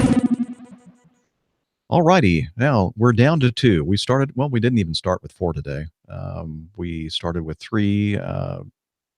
Dana has had to leave for his last minute trip, and Steph unfortunately begged off the show today, and she promised that she'd be back on the next episode. So just to kind of keep everybody up to speed, if you may be joining us at this moment. So there. Just wanted to throw that in there. That's for the just us old timers. Yeah, just the old timers. Okay, let me go over here to the feedback folder, current show, blah, blah, blah. Here we go. So the first item in the feedback folder, Captain Nick, is from Joe. And he writes, I'm currently a turnaround coordinator at London Luton Airport. I've just landed a job as cabin crew with a large, low-cost airline out of Luton. I start my training in April. Any advice on the training and eventually going from the cabin to the flight deck? Well, there's a door. You just usually you knock on the door or you ring a doorbell, and if you're okay, they let you in there. So that's not hard, Joe. Well, so you don't really need any training on that then? Well, you do need a little bit. You need to know how to open a door. Some doors are different. Some doors swing towards you. Some doors swing away. It can get quite complicated. Good point. I wish Dana was here because, he's done so many of these previous roles and worked his way up to being a member of the flight deck crew. So he would be in an ideal position. Whereas you and I took the slightly different route of becoming Top Guns and then eased our way in from the military world. Mm-hmm. So I wish I knew more about this. I'm sure that there is a path, a well-trodden path from being both cabin crew and TCOs to get into an application for flight deck. I'm not quite sure if the airline which you mentioned, and I would have to guess as to which one it was, have a cadet training scheme. There may be an internal application system you can do for that. But the only advice I can offer is that you do the same thing that anyone would if they were trying to join an airline as a member of the flight crew. You make your applications to this cadet scheme. You speak to other guys and girls who have recently gone through it and get advice as to what the interviews and the assessment is like. There's probably something online about that as well, because most people seem to generate information pages on it, blogs or whatever, and track their progress, and you can follow that. So you're best, starting with that. And if you're already in the airline, speak to someone on the aircraft who looks like they've recently made that transition, and ask them how they did it, and get it from the horse's mouth. But getting it from me, a 63-year-old guy who didn't even come that path, is probably not going to be the best advice you're going to get. Right. Well, I know that we have folks listening to the show who were at one time cabin crew members and have made that transition. And as you mentioned, one of our crew members, Dana, has done it. Let's see, Stephen Ivy, the guy I was flying with in his Mooney, who is now working for a survey company, also did many different jobs at the regional carrier for which he worked, and including cabin crew member. And he is working now toward building time and becoming a cockpit crew member. So if you're out there listening and you have some advice for Joe, please do send it in so we can give him some good information. And then finally, Neville in the chat room, our live show, by the way, if you are listening to the audio only, which most of you are, if you ever get a chance and you do follow us on Twitter and Facebook, and you happen to be at the right place at the right time and can join us while we record this live, you really should, because being part of this chat room is a blast. And Neville Bounds in the chat room says that his advice for Joe would be to get out of Luton at the earliest possible opportunity. Not really sure that's very helpful, Nev, but there you go. What I would say, though, is exactly what Jeff has said. Get into the community of the APG on social media, Facebook or Twitter, or better still, Slack, and just pose the question you're asking. And I'm pretty sure someone out there who listens to us will have some information for you, or if not, we'll be able to put you in touch with someone. This is just networking in its most basic sense, and I'm sure you'll get the information you need eventually. Absolutely. Okay, and no, we know what we're going to do now. We're going to skip number 2, number 3, and number 4 because of the fact that our crew members that are not present today would be helpful in answering those questions. So absolutely. Let's move on to Zach, number 5. Hey, Captain Jeff, Dr. Steph, First Officer Dana, and Captain Nick. Longtime loyal listener Zach here from the East Coast of Canada. This isn't my very first, but first in quite some time feedback. When waiting to take off on WestJet Flight 1229 from Orlando, Florida to Toronto, Ontario, I took your advice and pointed out an odd substance on the wing of the plane to one of the crew members. They thanked me, and shortly after, the first officer came all the way back to Row 17 to pay me a visit. I pointed out what looked to be hydraulic fluid on the flap. He took a look and kindly informed me that that was residual de-icing fluid from an earlier flight. Seemed odd to me, but I only have 1 hour in a 172, so I trusted the professionals and moved on with my flight. I wish the rest of the traveling experience with this particular airline was as pleasant as the crew on this flight, but the rest was beyond the crew's control. We waited over an hour in Orlando because one passenger opted to deplane last minute, which resulted in an hour-long search of the bottom of the plane looking for their luggage. This frustrated the passengers around me. I explained to them how this was normal and to not let the plane, this was normal to not let the plane depart with the luggage of a non-present passenger for safety reasons. At least I think this is the case. They had 4 bags. Who travels with 4 bags? Anyway, the main reason for my email was that I had noticed something on this aircraft that I'd never seen before, and I fly quite often. I can only assume it was hail damage. The wing was riddled with small dents, all of which seemed to be circled in yellow with numbers beside them. A lot of the numbers were the same. Am I correct? Is this hail damage? Is this something you guys experience often? What do these numbers represent? And do these dents affect the performance of the aircraft? I attached photos of the dents and the mysterious de-icing fluid for you guys to have a look at. Let me know your thoughts. Cheers, Zach Walker. And so Captain Nick and I now are looking at the looked at included those a little photographs. earlier. You know what I think they are, Jeff? What? Well, there's only one tool an engineer gets given, and that's a hammer. A ball peen hammer? Exactly right. And the harder the job, the bigger the hammer. So it looks like this guy was fixing the spoilers. What do you reckon? Yes, that's just kind of an unusual way to fix the spoilers. These Yeah. are spoiler panels, and they are definitely little indentations or dings in the and I think Zach's right. I think that this does appear perhaps to Yeah. be hail damage.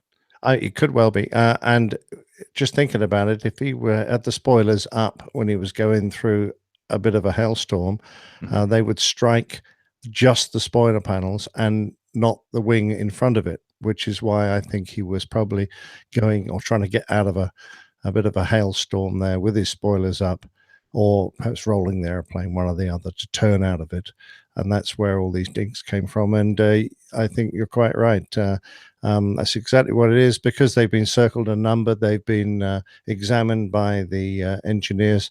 It'll be on the CDA. I don't know if you have the similar book. I'm trying to think for the second what the CDA is. First Officer Mike's in the chat room. He'll remind me. But it's the book we look to whenever we have a bit missing or a bit damaged on the aircraft. And it authorizes us to go or not go. So the engineers will have looked at these. They'll have circled them so that they know that each one has been examined. They've given it a number and it'll have an exact dimension and depth and a level of damage associated with it in the manuals. And the manufacturer and the airline will have assessed them and decided that they can be worked. You can fly with that. So it's acceptable. They may well have given a time limit on how long before those panels have to be replaced, but I suspect they probably got quite a while before something like that needs to be fixed. Yeah, we call it the CDL. We have a couple of different maintenance manuals to refer to. And one of them is the minimum equipment list, the MEL, and the other one is the CDL. And I'm trying to remember what that stands for too. Something deviation list. Yes. Pulling it up on my EFB as we speak. See if I can. What's EFB stand for? Electronic flight bag. I know that. Good job. There are just way too many acronyms in aviation. If you ask me. Yeah. And it's hard for me to keep up with all of them, especially with an aging brain. Let's see, manuals, and let's see. I'm going to dig deeper. CDL is, and of course, they list.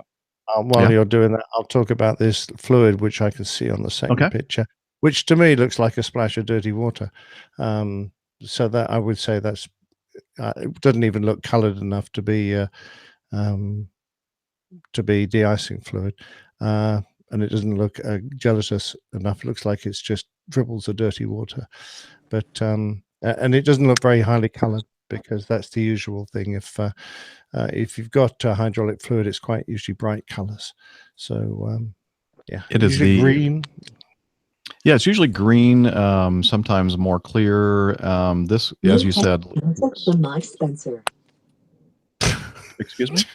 I think Dana's trying to rejoin. Oh, he's mic'd himself back. Okay, he muted himself. That was an interesting. What was that, from his car or something? I think it was. Yes. Interesting. I'm connecting you to. Anyway, the configuration deviation list. There you go. I mean, that's a stupid name for it. It is, but that's why we yeah. just say CDL. Yeah, exactly. Thank you, Bo. Bo's got it as well. Yeah. So, yeah, I'm not sure that was de-icing fluid. It may have been a little bit of hydraulic fluid leakage, perhaps, maybe even grease and a mixture of water, rainwater and grease or whatever. But it's not unusual. I mean, I'm looking at these photos, Zach, and I mean, there is nothing here that would ever really concern me at all. But I mean, the nice thing is, and the thing that really impresses me by or about Zach's feedback is the fact that he expressed concern about something, and they didn't completely just blow him off and say, "What the heck do you know?" The crew member actually came back and took a look, and I think that that goes a long way to kind of build trust amongst passengers and actually taking them serious. Yeah, Regarding absolutely. this kind of thing, and this is a good time for me to relate a story that I've related a few times before on the show over the years. Back when I was a first officer on the 727, so this was back in the early 90s. We were flying out of Nassau, Bahamas, and that was before we had, well, it doesn't matter, but before we even had jetways back there, were just air stairs and such. Jen would have loved it. 1890s. Yeah, it was the 1890s, before the Wright brothers flew the Wright Flyer. They didn't use a jetway either. No, they didn't. They had no idea what that was, or what a jet was. True. Anyway, so we were taxiing out, and we hear a ding, a chime from the flight attendant, and pick up and say, "Yeah, what can we do for you?" And she said, "Well, there's a passenger back here, and he's quite concerned about something. And he says that something is not right back here, after the wing, and sitting back toward the tail of the airplane. And he says something is just, like sticking up that's not supposed to be sticking up." And we're thinking, he's probably looking at something on the wing. The 727 wing, you look at it, and there are all kinds of things sticking out, in, up, all over the place. And we probably, Yeah, that was a wing designed by committee. it was an amazing thing. Anyway, so fortunately, the captain and we all kind of, thought, well, there's nothing. This is nothing. And we looked at all our lights, and nothing was showing, askew. And the captain fortunately said, "Hey, Joe," or whatever the second officer's name was, "could you go back and check this out, just to kind of, make this person feel at ease?" And so he did. And then all of a sudden we received another chime, and it was the flight engineer in the back of the airplane saying, "Hey guys, are you sure there isn't a light showing that the cargo door back here is open?" And we did a press to test, and everything checked normally. And he said, "Yeah, because the aft cargo door is wide open." And on the 727, there was this, when you open up the cargo door, if you're sitting in a seat looking out the window, you're probably not going to see the cargo door open. But on the cargo door itself, it has this arm that sticks vertically up, for, I guess, for the purpose of something like this happening, where you see something sticking up that shouldn't be sticking up, a few feet out from the fuselage of the aircraft and in plain view from the window. And so we thought, good thing we didn't blow him off, because this would have been a big problem for us, because at the very least, cargo or bags would have been strewn all over the place if we had taken off like that. Worst case scenario, one or more of those bags could have been ingested by the number 3 engine, and could have very well lost that engine. So it could have been a bad thing if we hadn't, investigated this. That's a real double problem, isn't it, Jeff? Because not only was the door left open, the warning light that showed it was also faulty. So yep, you're going, the old Swiss cheese, right? Absolutely. Swiss cheese. So luckily, we plugged one of those slices of Swiss cheese was out of position and blocked that hole, so they didn't align. And that was, the fact that the captain, made the proper decision. So why don't you go back there and take a look? And so I always remember that anytime from that point on, when somebody would have a concern about something, and I would very likely just my reaction would be, oh, like, what does this person know? And don't worry about it. It's fine. Now I always think of this incident on the 727 in Nassau. And I think, no, we should really check that out because it actually may be something wrong. So kudos to this crew on your flight from Orlando to Toronto, Zach. Yeah, agree. All right. I mean, I've heard of crews, flight deck crews that'll even dismiss a cabin crew member who, comes up with a possible problem, saying, "Oh, what the hell do they know?" And I'm going, "Oh, actually, old sport, many of them know an awful lot." So, yeah.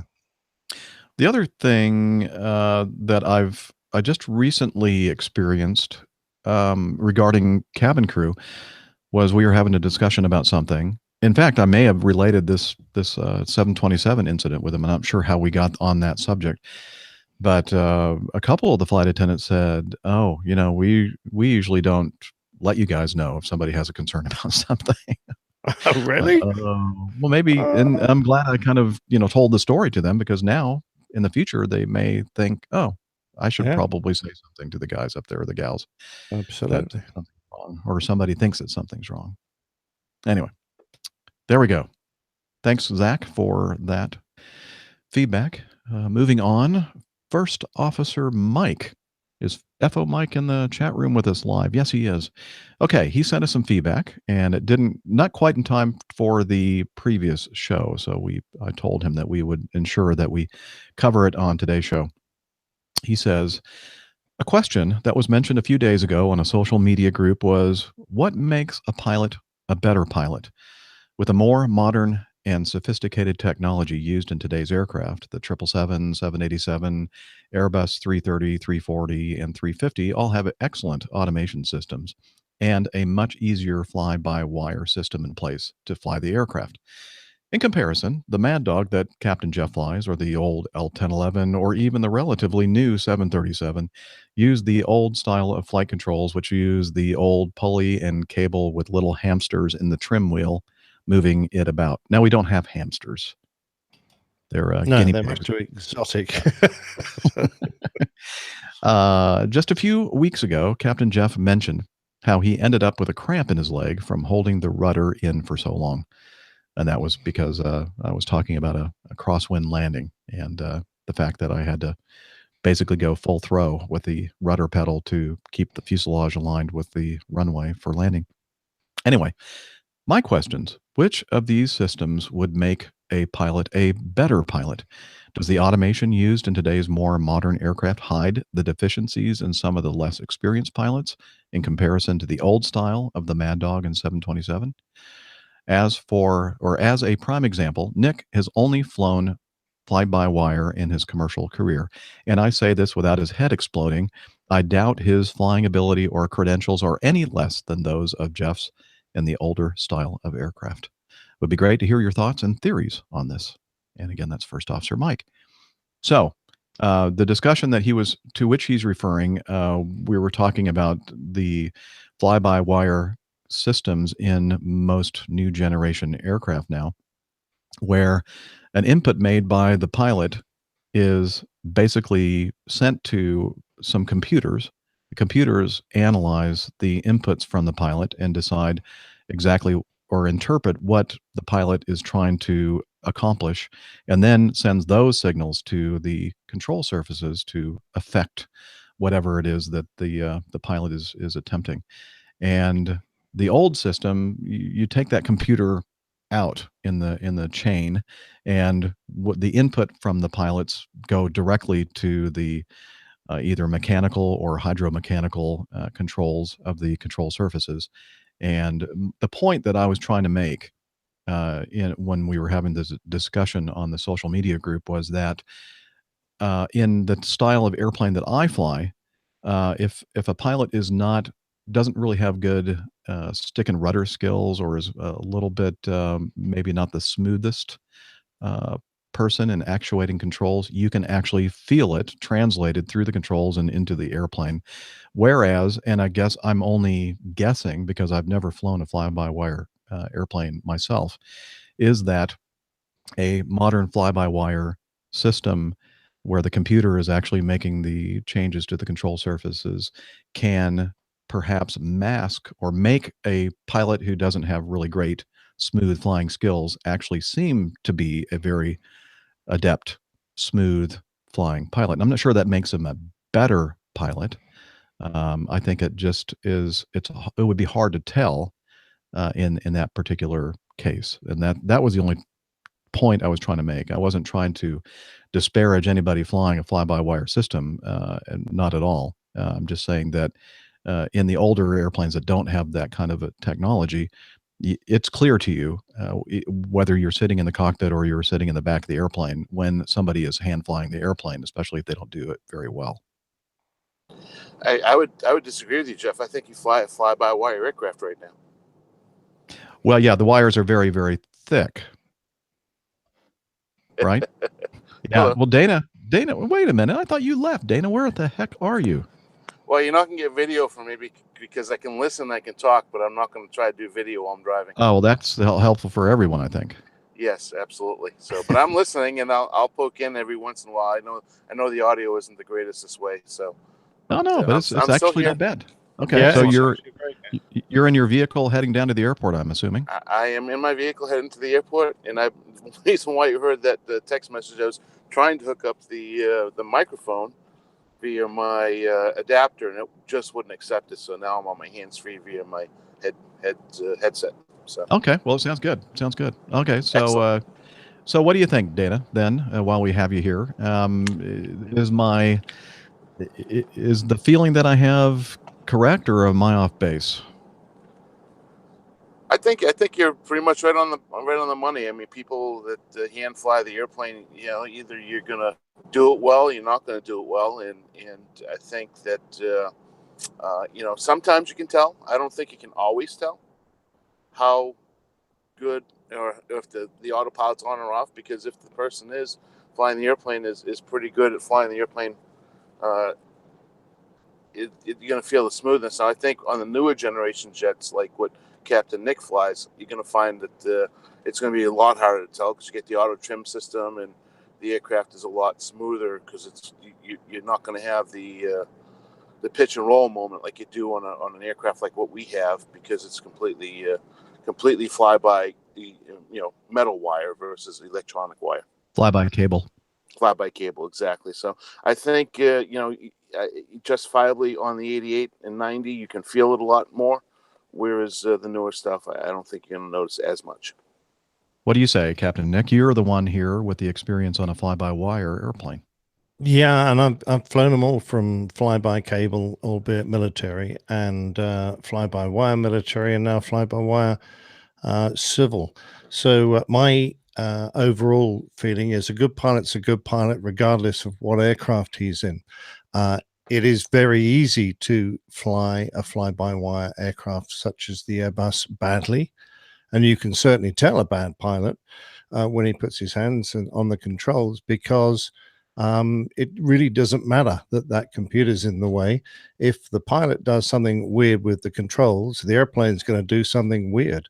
The fact that you're demanding an attitude or a rate rather than physically moving the ailerons or physically moving the elevator to achieve the same yourself is to a certain extent irrelevant. If you put the wrong input in and you're heavy-handed and on the controls, the airplane will jerk around just like it would do if you had cables and pulleys. So a good pilot's a good pilot wherever he is. And the other thing is that I've forgotten. The other thing is that Dana wants to say something. Yeah, thank God. I want to say something. Okay, I'll say. I mean, Nick is absolutely correct.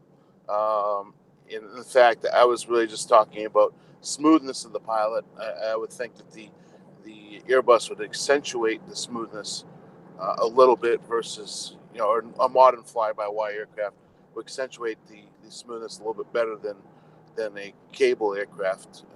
But yeah, I agree with you, Nick, 100%.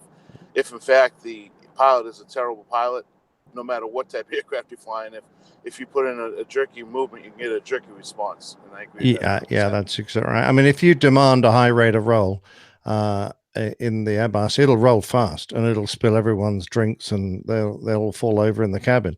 Now, what I was going to say was that the great advantage of fly-by-wire is that you don't have to move all the controls in the conventional sense.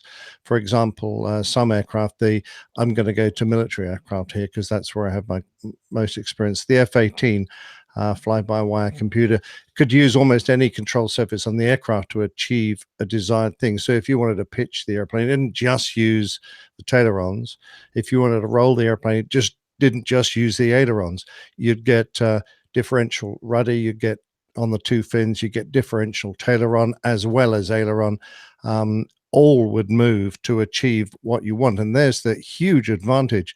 If you have a damaged aircraft, say the hydraulic system has cut out some of your flight controls or they've physically been damaged, you can't use another flight control to achieve the same effect. Whereas in fly-by-wire, if certainly in the aircraft as sophisticated as the F-18, it would go, oh, well, I can't pitch the airplane using this flight control because it's broken now. So I'll use something else to achieve the same effect. We had a mid-air collision in the Australian Air Force between two guys, and one chap lost about 3 feet off the end of his wing, and he was flying around with almost no idea that he had lost so much of his wing. He knew he had a hydraulic problem because he'd lost a lot of his hydraulic fluid over the board. But the rest of the aircraft flight controls were compensating for the fact that there was a lot of his wing missing and the flight controls on the end of that wing. But he, as far as he was concerned in the cockpit, he didn't know. He couldn't tell the difference because the aircraft was flying so beautifully, the computer was making up the difference. And to a certain extent, civil aircraft will, and certainly in the future, they'll have more and more of that capability, so that if you don't get a flight control working properly, you lose a hydraulic system, the rest of the aircraft systems and flight controls will compensate for it. So you'll get all sorts of strange movements of your flight controls to achieve the desired effect. And that is the huge advantage. And the other thing I'm going to just come on to here about manual flying versus flying with automation. When you listen to the plane tale today, 2 of the accidents that I mentioned were pure pilot, lack of pilot skill incidents. And the one thing that has changed over the years is that automation has stopped a lot of those errors, because now there are warnings or computers to prevent you making those basic mistakes. So things are improving, and whilst the pilot is sometimes criticized of being taken out of the loop, in other areas, because he's been taken out of the loop, he can't make as many mistakes as he used to in the old days. Very true. Very true. Looking at our brains in the chat room, Josine Lafontaine makes an amazing analogy, which basically sums up what I was trying to express in that exchange. And she said, is fly-by-wire basically just the auto-tune of flying? So it can make you sing in key, but it can't save you if the song sucks. I don't know if it's a perfect analogy, but I think it's pretty close. And again, I'm making these assumptions without having the experience of flying both the older technology and the newer technology. So I think that I've been set straight a bit. But again, the question that Mike asks, which of these systems would make a pilot a better pilot, make a pilot a better pilot? I don't think that any of these systems makes a pilot a better pilot. It may make a not so great pilot seem to be better. That was my only point, I guess. But I could be wrong. Yeah, it's a good point there. Yeah, very good point. And I would say one thing is that the controls are, like with our aircraft, Jeff, are very sluggish. So we're basically moving a very big piece of metal with a very small trim tab.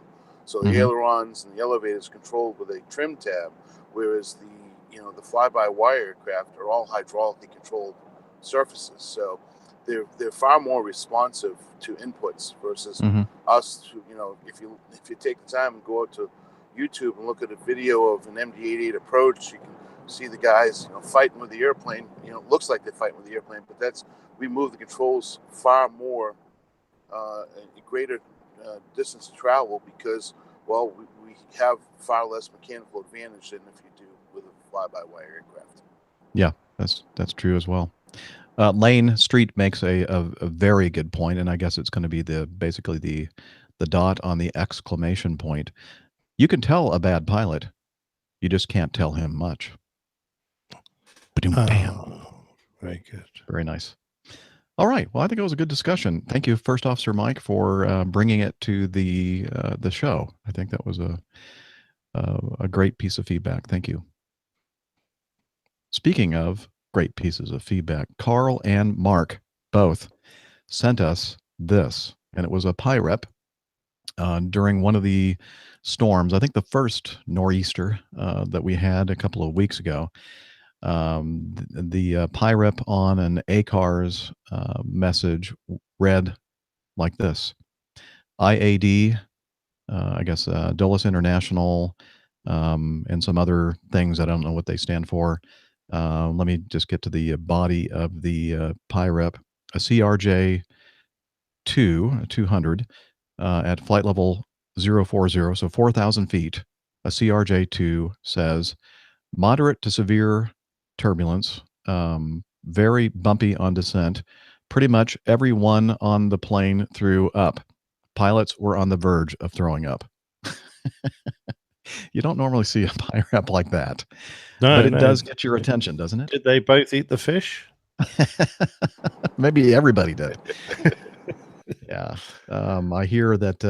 And by the way, if you're wondering, when we experience turbulence, it really does depend on what type of airplane you're in as to the way the turbulence feels. So I might characterize something as light to moderate, whereas somebody in a heavier airplane, so a 747 or an Airbus A380, may hardly even notice it.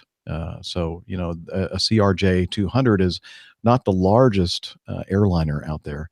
And of course, they're going to feel moderate to severe turbulence much more significantly than the bigger airplanes.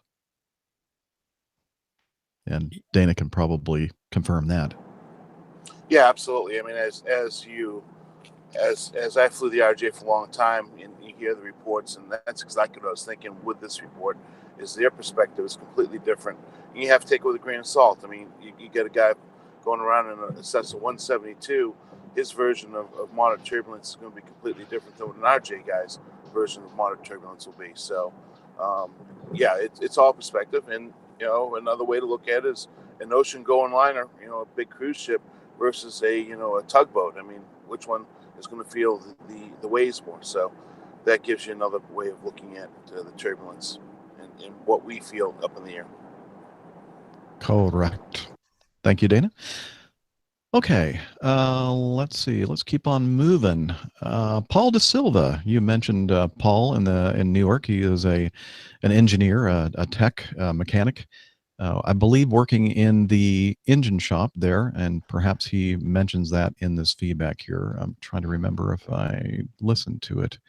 I don't think I have yet. So, and he did mention to me he was hoping to move from the engine shop on to a more line orientated engineering, which will give him a different look at the world. Oh, absolutely. So Paul writes, "Hello, Captain Jeff. Hope to find you well. I provided some audio feedback in my attempt to explain how N1 is measured. Regards, Paul." So take it away, Paul. Hello to all the APG community. This is Paul, your Newark-based aircraft technician for, I guess, Acme Golden Globe Airlines. I hope all are doing well.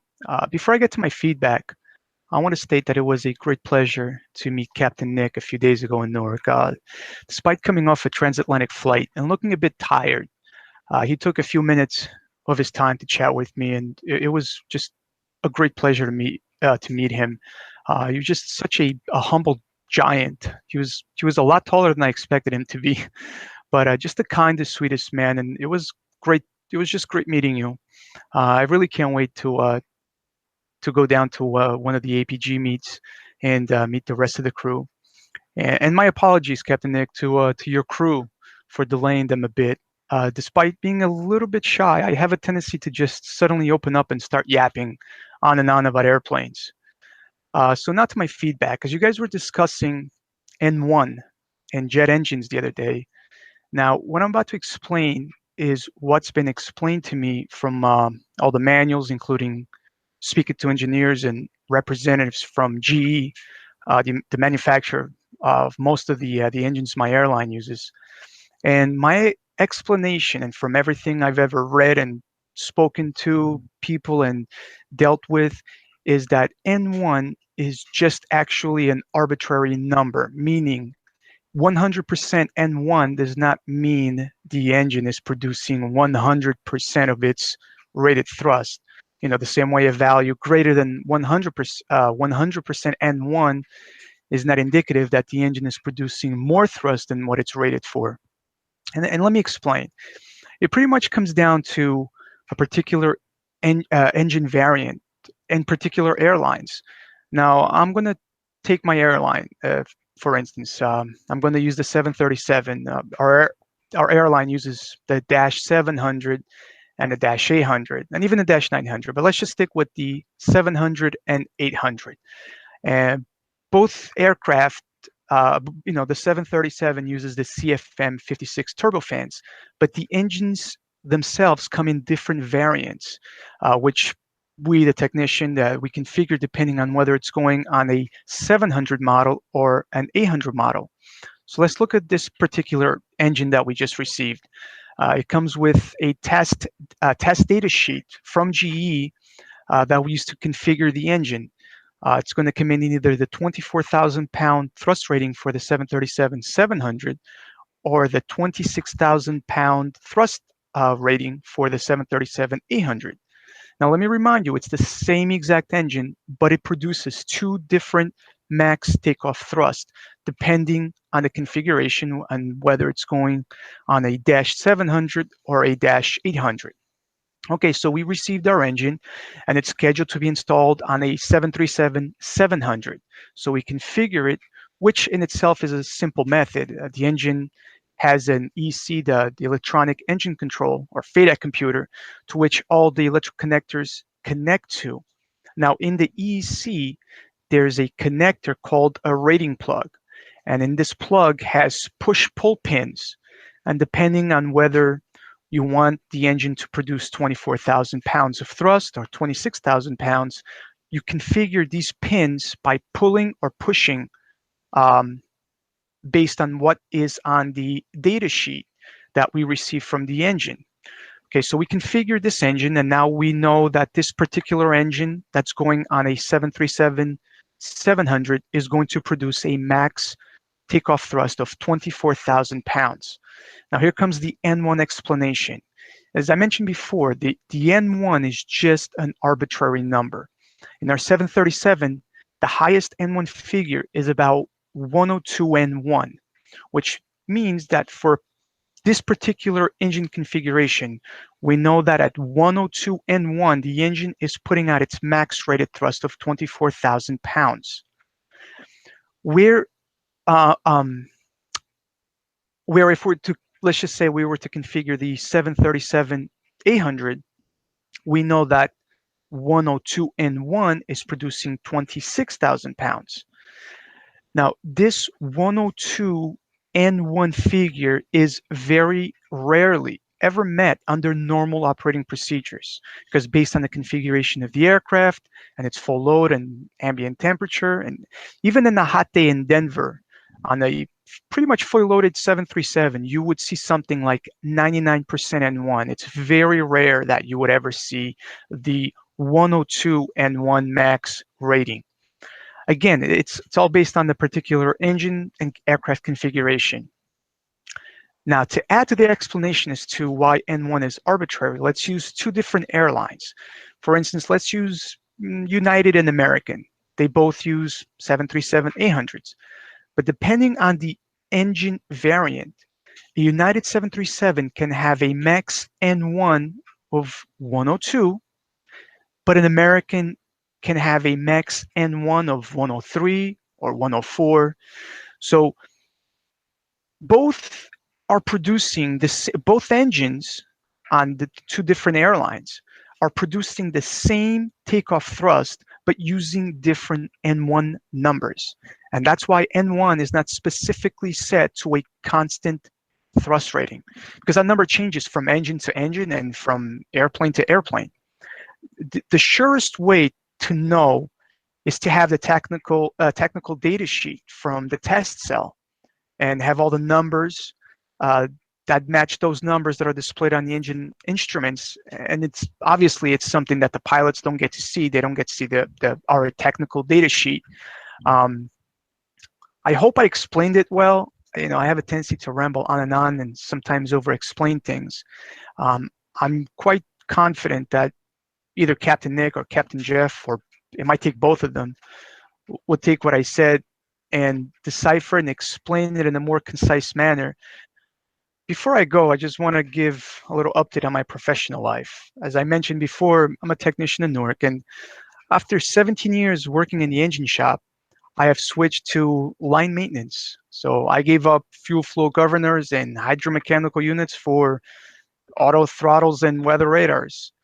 And it's good. I now get a chance to have face-to-face interaction with the pilots when they come in. They, you know, if they have a gripe with the aircraft, if there's any issues, if, you know, sometimes the plane comes in and it's good, and sometimes it comes in and it has a write-up of some sort.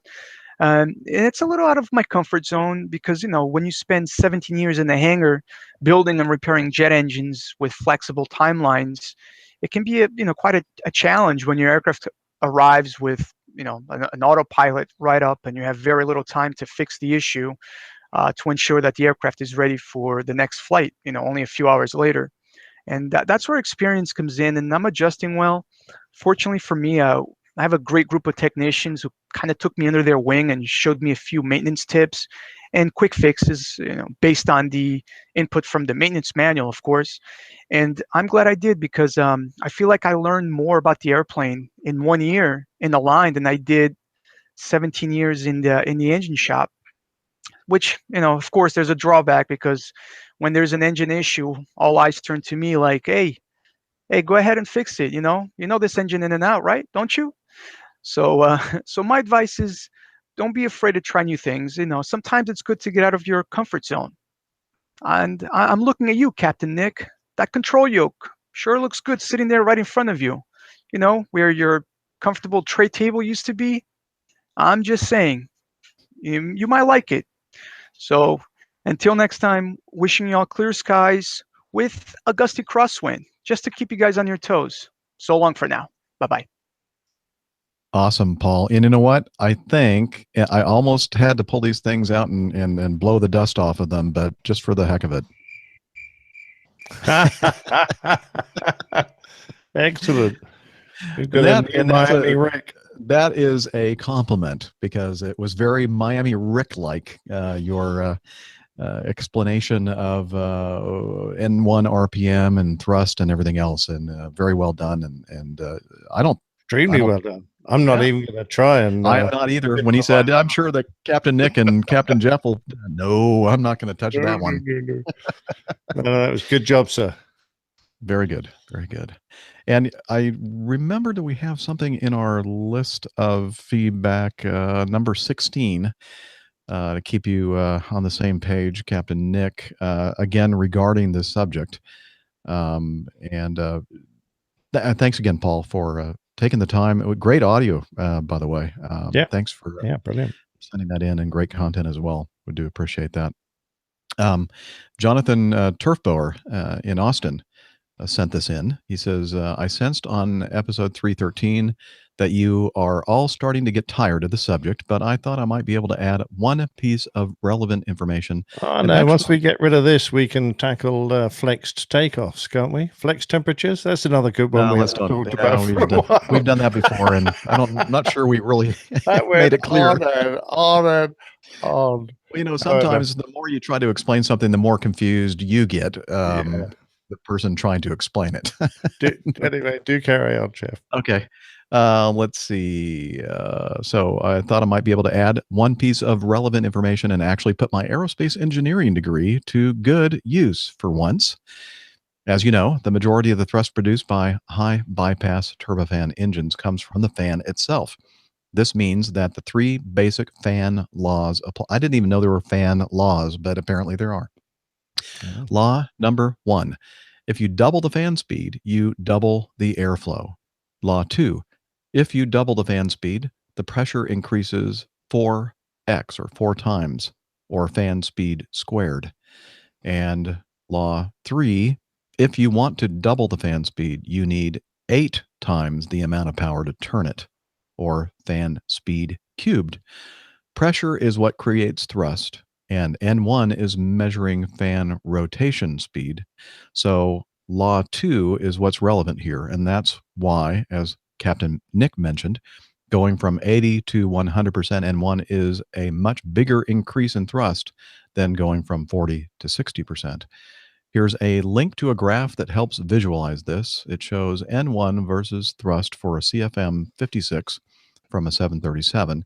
And I went ahead and copied and pasted that chart for us to look at, Nick. And again, it's a logarithmic kind of a line or graph that basically shows you the first, well, I guess until you get to about 75%. From 75% to 100%, you're getting, at half the power. So from 0 to 75%, you're getting that first 50% of thrust.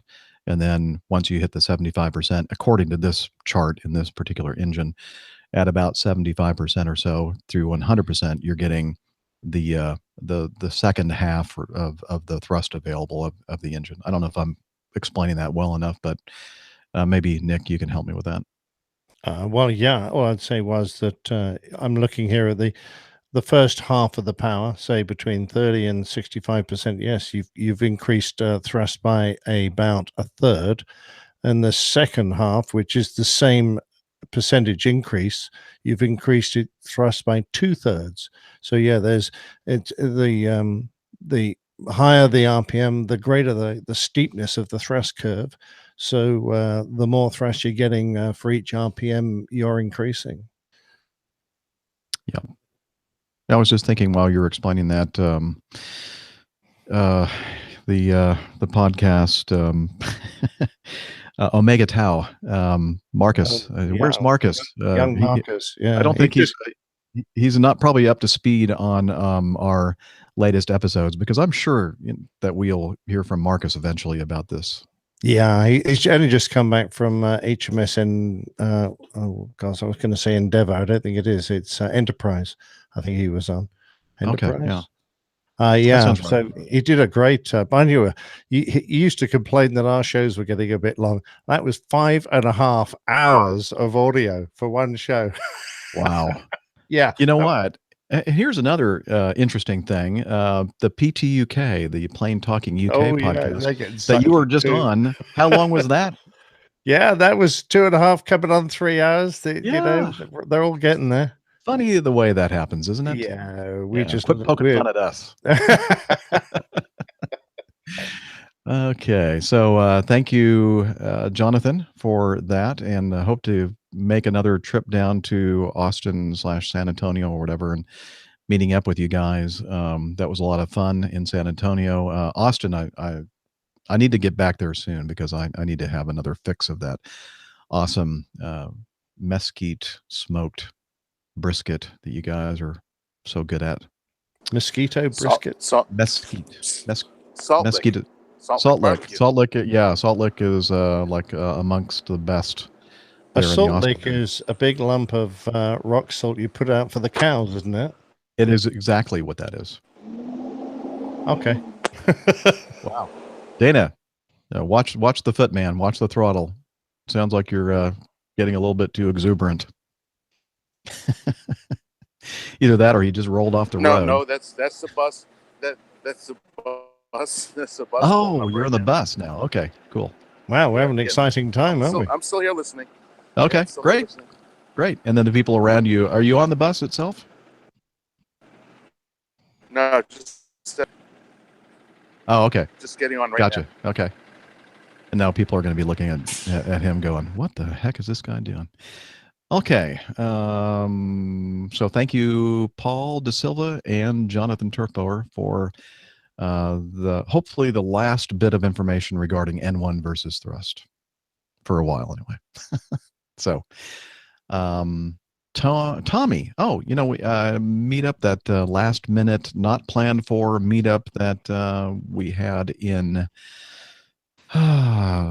Houston a few weeks back. I met up with several great members of the APG community, one of them being Tommy. And he was sitting right next to me there, and he was filling us in on his progress, his piloting progress. And he writes, "Hi, Jeff. Met you the last time you were down here in Houston at the APG meetup, and I told you that I finished the ground portion of the commercial pilot rating and was waiting to do the flight portion. I wanted to write in and let you know that 3 reschedules later, due to weather, I finally finished the flight portion out at Hooks, Kilo Delta Whiskey Hotel, this past Saturday, 3/3/2018. I'll be moving on to CFI initial in a couple of weeks and looking forward to continuing this journey. It was such an honor to meet you and hoping to again next time you're around." So that, of course, we need to play this. The applause. Good job, sir. Way to Good go, job. Tommy. Yeah, well done. All right. So good to hear. Yeah, as I always do with people that are trying to make their way to wherever they're going in the aviation world as far as a career, I always ask them to give us an update on their progress. And Tommy complied. Thank you, sir, for that. Oh, it's always nice to keep tabs on these guys, and lovely to see people entering the industry. It's brilliant. Yeah, absolutely is. Andy writes 10. Some thoughts on age in the cockpit, decisions, and helping with accuracy. So he The says, older the better. The older the better. You got that right. Hi, Captain Jeff and the APG crew. Andy from the A320 podcast here. Never heard of it. No, it's a really great podcast. A320. Yeah, they need permanent rickets on that podcast. Yeah. And we got to meet Andy at the gathering, right? Yes, he was. Yeah, very nice Andy. chap.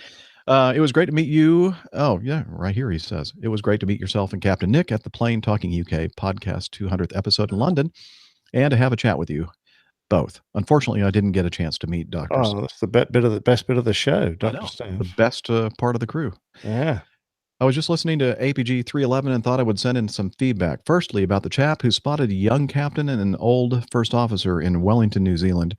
I gained my command at a relatively young age of 31, and in my airline, there are commanders as young as 26. This is quite a common thing in certain large European airlines. I do often fly with first officers who are significantly older than myself. One guy in particular is the same age as my dad.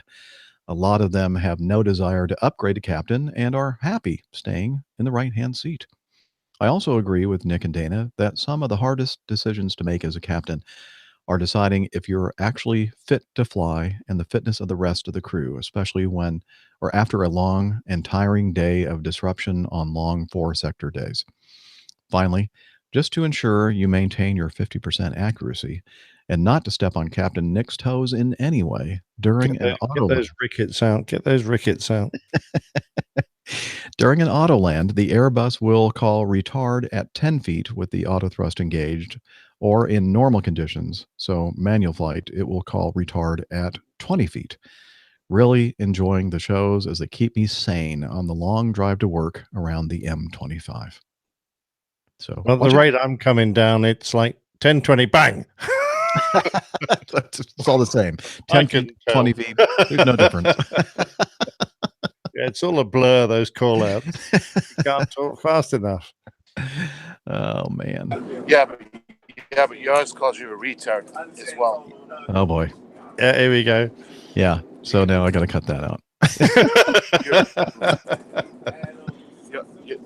He also I'd calls hate you to- a retard as well. Yeah, we got it. Yeah, the we first got time. that. Got that the first time. I'd hate to think what he'd call you, Dana. All right. Yeah. All right. I'm not going to go any more on that. Thank you, Andy, for that. And again, if regardless of whether you're an Airbus A320 pilot or not, or aspire to be one, you should check out their great show, the A320 podcast. And Absolutely, yeah. really Yeah. great show. You can paint the wall, and then you can watch the paint dry and listen to that show at the same time. I'm only joking, Wow. guys. I can't think of a better plug for their show there. Better way to spend your time. Yeah. Oh, that's That's not great where I was chat, going, but okay. Very technical, highly competent guys. Yes. Know what they're talking about. They really go into depth. So let's see, number 11, Tony, how to board an aircraft on the right side. He says, we were talking about that. Why does the captain sit in the left seat? Why do we always board from the left? He said, during a holiday in Corfu, was that the way you say that? Corfu? Yep. A couple of years ago, my wife was unfortunate enough to break her leg. Returning home in a large plaster cast required a wheelchair, and at the airport, we were put into what was really a large box with windows mounted on it on a forklift truck. The said forklift was driven out to the aircraft, and we were hoisted up to enter the aircraft via the right-hand door. Thus, if you're really keen to board an aircraft from the wrong side, this would be possible, though slightly drastic solution. Keep up the good work, Tony Smith. Yes, the high lifts, as they're regularly called, they do come in on the other side, because obviously the steps and the jetways are on the left side, so you can't plug them in very easily from the unless you come in on the right side. So that is one way, and you're quite right. Yeah, I mean, but it's kind of extreme to actually go out and purposely break your leg just so you can board the aircraft on the right side. I wouldn't recommend that. Yeah. Okay, well, now we alluded to this earlier in the show where we were talking about the area surrounding Newark Airport and the plane tail associated with that. And without further ado, why don't we play this week's installment from The Old Pilot, The Fears of Elizabeth.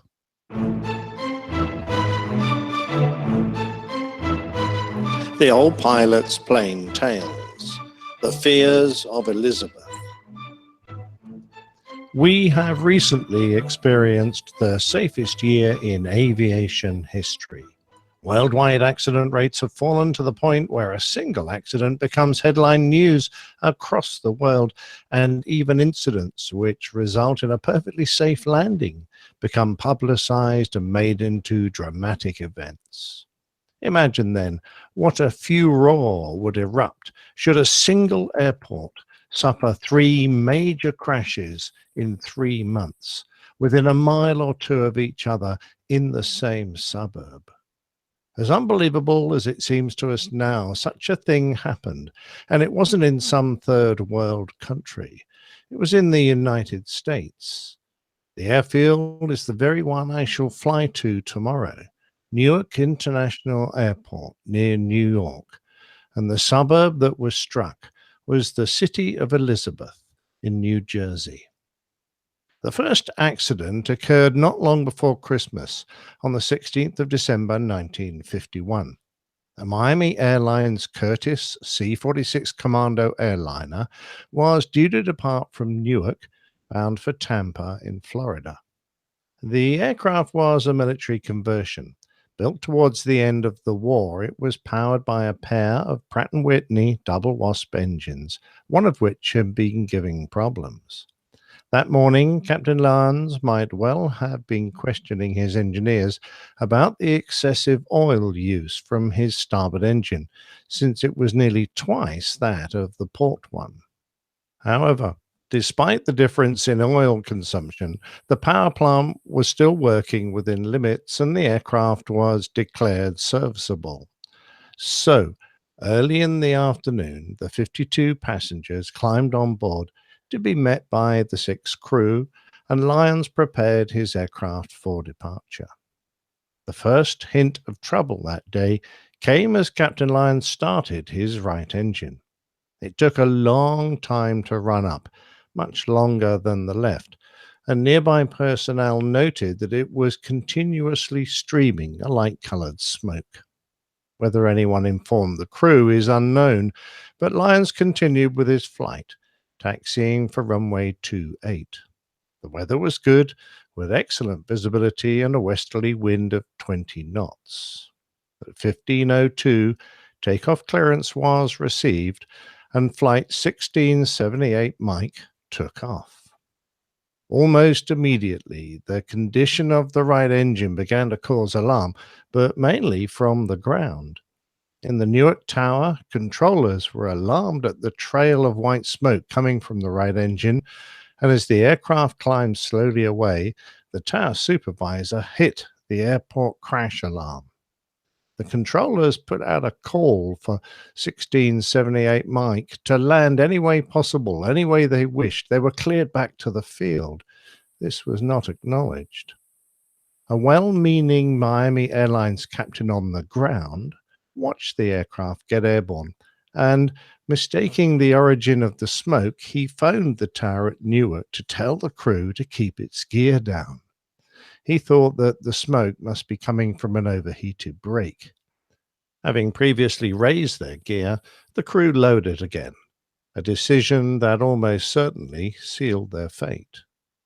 The trail of smoke progressively worsened, whilst the C-46 climbed ahead for several miles, eventually reaching nearly 1,000 feet. Then the color changed to black, and flames burst from underneath the right engine nacelle.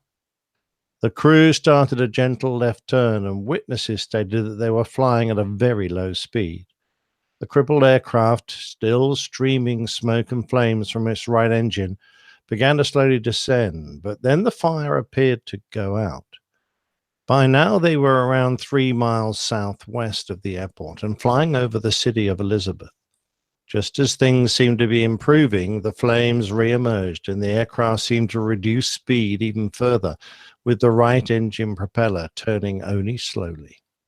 The C-46 was well placed for a safe landing, with only a 60-degree turn and around 2 miles to cover to reach runway 06, but it was fast running out of height, being only around 200 feet.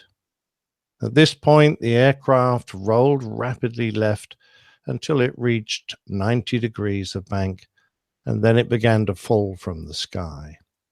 The left wingtip struck the gabled end of a house. The C-46 continued to roll onto its back, and it struck an industrial building before plunging ahead into the bank of the Elizabeth River, coming to rest inverted in shallow water. With around 800 gallons of high-octane fuel on board, a fierce fire developed instantly, which spread to the surrounding area. Fire appliances arrived quickly, but it took around 17 minutes to quell the blaze. All on board had been killed. Amazingly, there were no additional deaths, but one person in the vicinity was severely injured.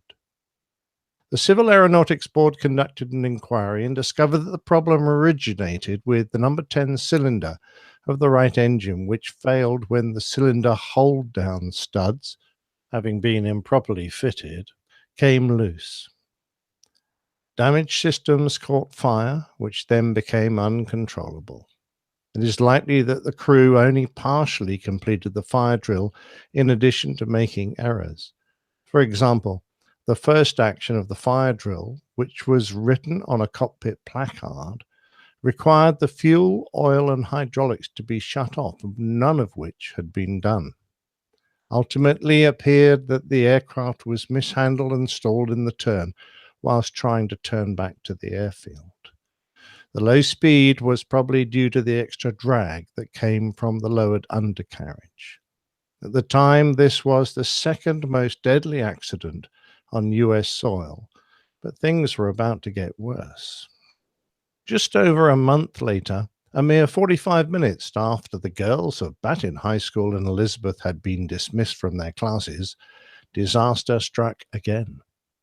Captain Reed had only recently returned from flying airlift missions to Japan, and today he was on a routine flight from Syracuse to Newark, flying an American Airlines Convair 240 as Flight 6780. The weather at Newark wasn't great, with a ceiling of 500 feet, sky obscured, visibility 3/4 of a mile in snow, light sleet, and freezing rain, with freezing conditions below 4,000 feet. The wind was strong in a generally southeast direction above 1,000 feet, but it decreased to an almost calm condition at ground level. The flight had progressed well, and Reed was setting up his aircraft for an ILS approach to runway 06 at Newark, the same runway that the Miami flight had been trying to reach only a month earlier. The instrument landing system was a new system for pilots to use and was monitored by a controller using the ground approach radar. Captain Reed had only flown 17 ILS approaches previously. Flight 6780 was following behind another American Airlines Convair 240, which completed a successful and uneventful landing. Reed checked in with the GCA controller as he passed over Linden at 1,500 feet. He intercepted the ILS beams and began his descent towards the runway.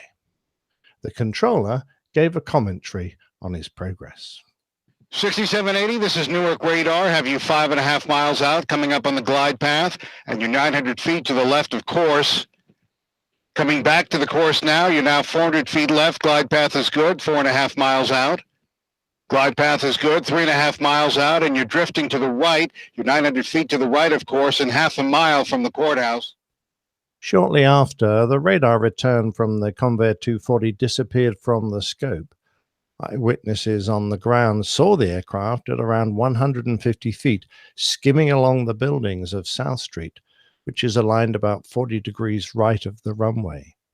The aircraft's engine sounded rough, misfiring with loud bangs and roars of power. After continuing for about 3 city blocks, the aircraft entered a steep descent and crashed a short distance from the now empty girls' school. Captain Reed's house was only a few blocks from the crash scene. His wife, pregnant with their 3rd child, heard the impact which killed her husband, and the other 22 on board, plus 7 on the ground. The board found no faults on the aircraft, all with the instrument landing system. The rapid descent that took the aircraft from its last known altitude to where the witnesses saw it, and the turn it took, did, however, give some clues. The propellers were found to be at different pitch angles, 33 degrees on the left, which was consistent for an approach, but 41 on the right. This, combined with the reports of rough running and the icing conditions, gave rise to the possibility of carburetor icing. There was nothing to suggest that it hadn't been selected, but the conditions may have overwhelmed the heating system. Surging of a large displacement engine, particularly when at low speed and with drag devices deployed, may well have explained the large deviation from the correct flight path. This was the very first Convair 240 to crash, and despite an extensive investigation, the board determined that the evidence was inconclusive. However, it seemed that the city of Elizabeth was cursed. Dismayed by 2 disasters in his city so close together, according to a newspaper account, the mayor of Elizabeth, James T. Kirk, issued a demand for the relocation of Newark Airport to remove an umbrella of danger from the city. Having invested a large amount of money in the airport, the New York Port Authority refused. Just 3 weeks later, it was the turn of National Airways Flight 101. This modern 4-engine Douglas DC-6 was departing Newark bound for Miami. It was just past midnight when the Newark controllers cleared National 101 to take off from runway 24. On the aircraft were 59 passengers and a crew of 4. Captain Foster was an experienced man with over 11,000 hours and more than 1,000 on type. He and his crew picked up their aircraft at Idlewild, now JFK Airport, and positioned it to Newark before embarking their passengers for the non-stop flight to Miami. Opening up the throttles of their 4 mighty Pratt & Whitney double Wasp engines, they accelerated into the night and climbed out normally. Then the controllers saw the aircraft suddenly lose height and veer to the right. They called Flight 101, asking if it was all right. The crew replied that they had lost an engine and were returning to the field. Losing one of 4 engines wouldn't normally be life-threatening, but the aircraft continued to descend in a right-hand spiral until the controllers lost sight of it. A few minutes later, having lost radio contact with the DC-6, the tower personnel saw the ominous sight of a large fire growing in Elizabeth near the intersection of Scotland Road and Westminster Avenue. Flight 101 had crashed. Of the 63 passengers, remarkably, 33 survived, along with the flight attendant, but all the cockpit crew perished. Although the aircraft barely missed an orphanage, it struck a 4-story apartment where an additional 4 people died. When the Civil Aeronautics Board examined the wreckage, they discovered that both numbers 1 and 2 engines on the left wing were running perfectly, as was the number 4 engine on the right wing. However, for no apparent reason, that propeller was feathered, so it wasn't producing any power. The inboard engine on the right wing, the number 3, was also a puzzle, since it was in full reverse pitch. Engineering records indicated that the red flag, showing that the pitch of the propellers could be reversed, had previously stayed up after takeoff, whereas it should have dropped out of sight when the wheels left the ground. In addition, a fault with the number 4 propeller showed that it could be moved into reverse when being shifted out of the feathered position. The propeller was overhauled, and when considered serviceable, it was placed onto the number 3 engine of the accident aircraft. The likely course of events was that during the initial climb out of Newark, the number 3 propeller incorrectly moved into the reverse pitch position, where it would have produced a large amount of drag and caused a significant yaw to the right. The crew incorrectly interpreted this large swing as a problem with their number 4 outboard engine, since the engines furthest from the centerline usually produce the largest swing. However, an engine in reverse thrust would also produce a large swing. Having misidentified the faulty propeller, they feathered their perfectly serviceable number 4 engine, thereby cutting off a source of thrust that might have saved them. The resulting loss of power and large swing caused an inevitable loss of control, leading to the downward spiral into the buildings of Elizabeth. The outcry from the residents of Elizabeth was understandably loud, particularly after Mayor James T. Kirk's earlier demands to have the airport shut down. President Truman immediately closed Newark and formed a commission to look at airport safety nationwide. 119 people had been killed in only 52 days. Many Americans believe that the nation's 60 airports should all be shut down until airplanes stopped inexplicably falling out of the sky. However, the New York Times supported commercial aviation, and in the editorial, The Airport Problem, they said, "It's not possible to remove landing fields to entirely uninhabited areas. To do so would destroy the very value of air transport. The airplane is here to stay." Lieutenant General James H. Doolittle, the World War II hero and chairman of Truman's Airport Commission, urged that Newark Field be allowed to reopen, saying that the Newark airport had had just a most unusual accumulation of bad luck. The commission ultimately agreed, since it was conclusively proved that there was no link between the causes of the 3 accidents. After all, they said, more people were killed from riding bicycles than from falling aircraft. The airport reopened 4 months later with a promise from Truman to establish no-build zones extending half a mile from the runway ends, and to enact zoning laws to prohibit housing from being constructed within approach areas. Appropriations for airport safety were increased, pilot examinations tightened, and air traffic navigation aids improved. Only 2 years later, 1954 proved to be a turning point for aviation safety, with not a single American airline fatality reported on U.S. soil. Wow. Talking about a spate of bad luck, huh? Oh, for sure. Particularly if you lived in Elizabeth. Mind you, after that third one, it probably would have been a good place to go buy a house. Because we all know bad things happen in threes. So they were going to be safe after that, weren't they? I thought that was excellent. And by the way, I picked up on one thing. James T. Kirk. Anybody pick up on that one? Oh, yeah. I think everybody did. There's actually been quite a few of those.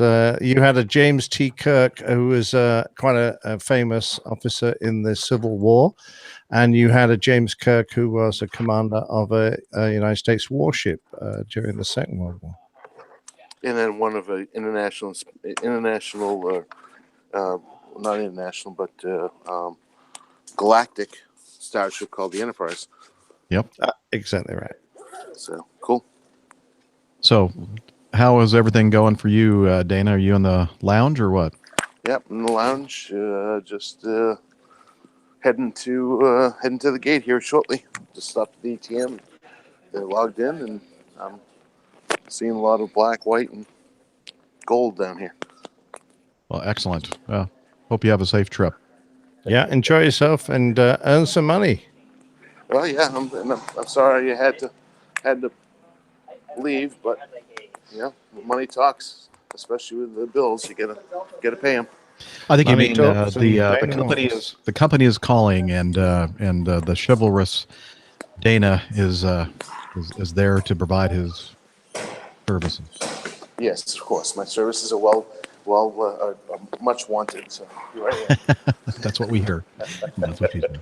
I'm still here, so I'm going to listening still. Okay, excellent. Let's see. So that was our plain tales. Anything else to say to wrap that up, Nick? No. It's just that I was amazed how many pilot errors occurred during those accidents. When you think about it, I mean, the C-46 guys never even started the engine fire checklist. The last guys in the DC-6, they shut down, or effectively shut down, by feathering the wrong engine. Yeah. The only guys that were probably caught out, and it wasn't really their fault, although they wasn't assured that they put the carburetor heating on, was the poor guys that iced up on their ILS. But those were rough old days for flying. There were a lot of accidents. Yeah, unfortunately, but everything is so much safer now. Yeah, it is. All right, moving on to Matthew, number 12. Hi there, APG crew. My name is Matthew, a pilot in training from Vancouver, Canada. I own a 1976 Cessna 150 to slowly putt around the Pacific Northwest. Also in the process of joining the Royal Canadian Air Force. I passed the pilot selection last year, and I'm working on a university degree now. Long-time listener, first-time caller. Anywho, I had a suggestion for Captain Nick for a Plain Tales. I recommend an installment about Rear Admiral Albert O. Vorse Jr., a World War II naval aviator and ace. The reason I bring this up is that Paul Allen, Microsoft billionaire, just found the wreck of the USS Lexington yesterday, March 5th, at the time of writing. With the wreckage of the ship were several aircraft, including Vorse's F-4F Wildcat, complete with victory markings. Also, a few episodes back, someone recommended coming to the Abbotsford Air Show. I second that motion. I guess Abbotsford is somewhere on the outskirts of Vancouver, Canada. Thanks for all the hard work you all put into the podcast. Really keeps me motivated and enthusiastic throughout my flight training when things get tough. Sincerely, Van City Matt. I guess that stands for Vancouver City. Yeah, Thank you, well, Matt. it's a great suggestion. Thanks. I've already taken a look, and I have to produce one in the next couple of days. So it's quite topical, isn't it? I saw those pictures. They were in the London Times newspaper, which I get daily, and really clear. I mean, crystal clear. And I was amazed how clean the side of the aircraft were. You could see the painted silhouettes of the Japanese aircraft that Vorse had shot down on the side of his aircraft. So I thought it was a great picture. Of course, I didn't actually look to see who it was, whose aircraft it was. But thanks for that, Matthew. We may get that one next week if I can find enough on it. Excellent. Okay. Abbotsford Air Show. I would love to go to every darn air show out there. Unfortunately, it doesn't always work out. To work for a living. Maybe after Nick and I are retired, we can just travel around the world doing the podcast and attending air shows. Well, that'd be nice, but I think my retired staff travel rights are pretty dismal, so I don't think I'll be going to too many. You'll have to come to all the air shows here. Yeah, or we can just buy some kind of an airplane to fly ourselves about. Well, buy a ticket. You can afford to buy tickets. Come on, Nick. Well, not when I've stopped working, mate. I'm a rich captain now, but I won't be for long. 547 days. Charity case, then.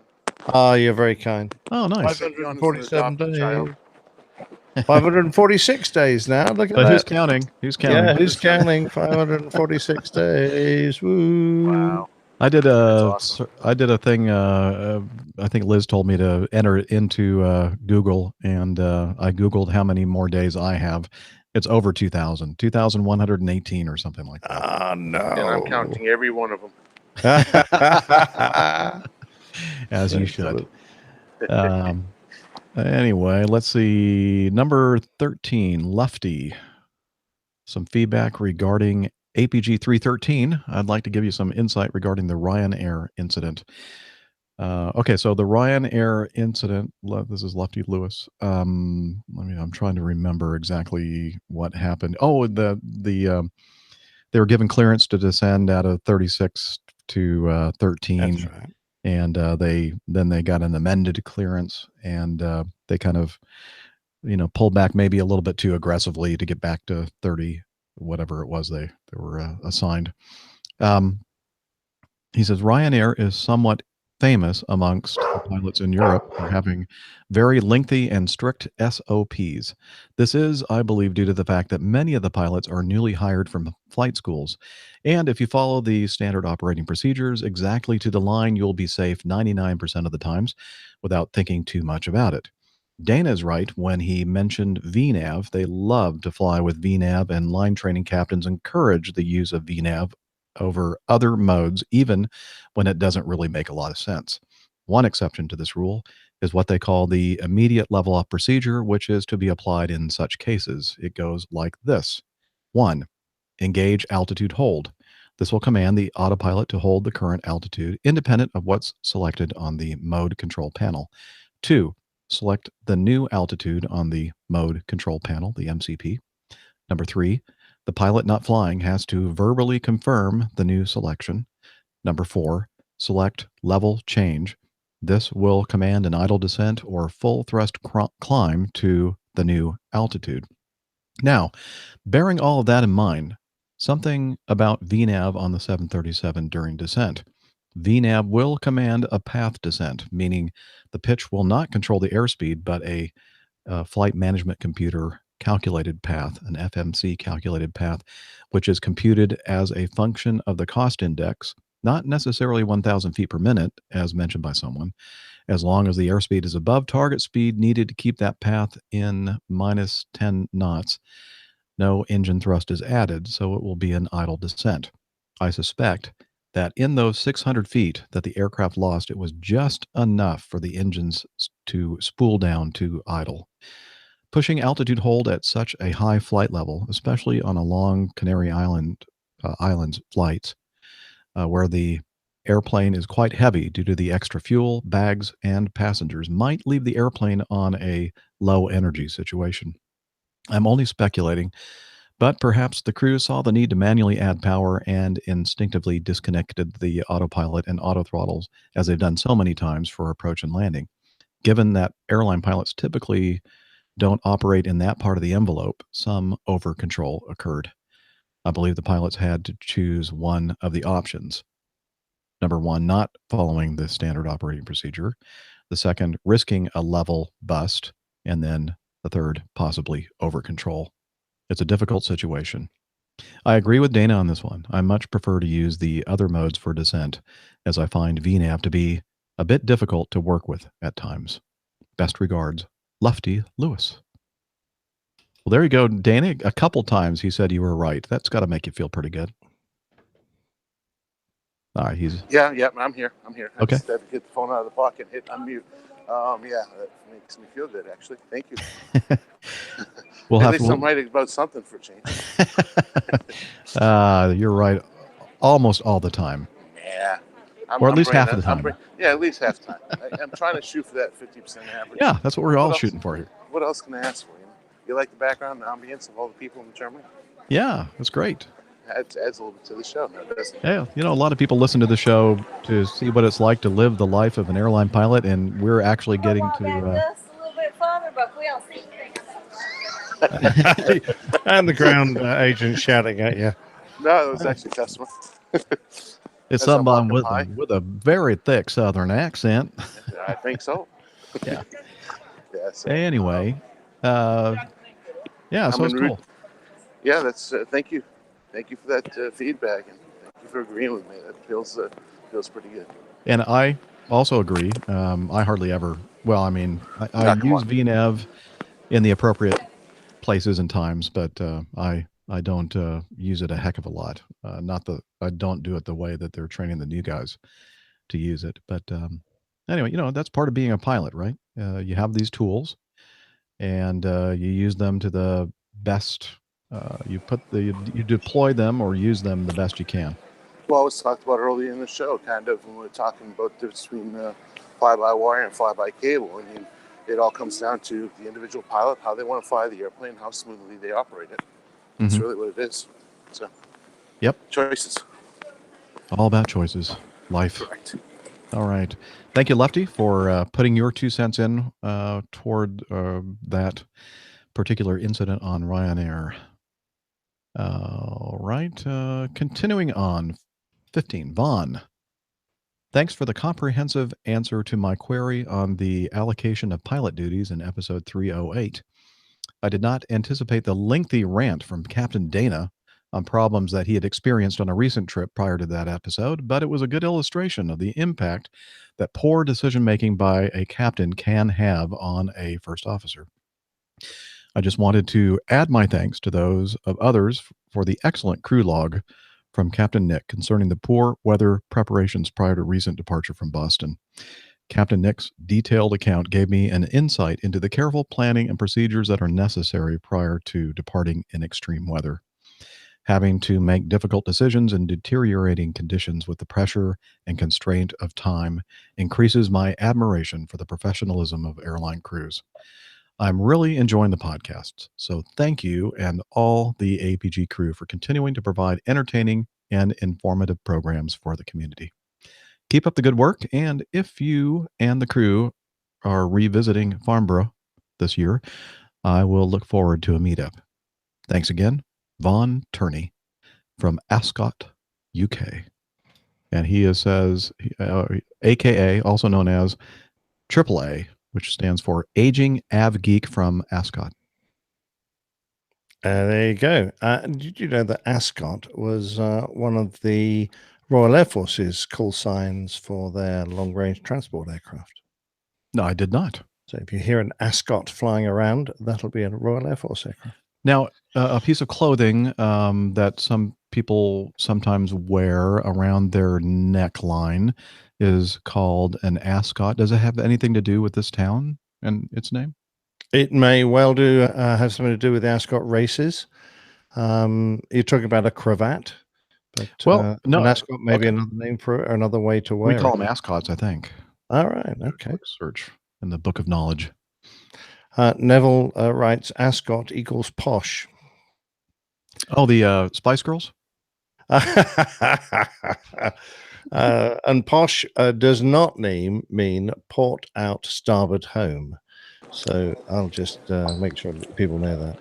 Hey, Jeff, how do you even know about the Spice Girls? Because I have a daughter who is 30 years old. Gotcha. And when she was preteen or whatever. Wow, what's that noise? I'm sure I want to know. He's in the toilet now. Pretty close.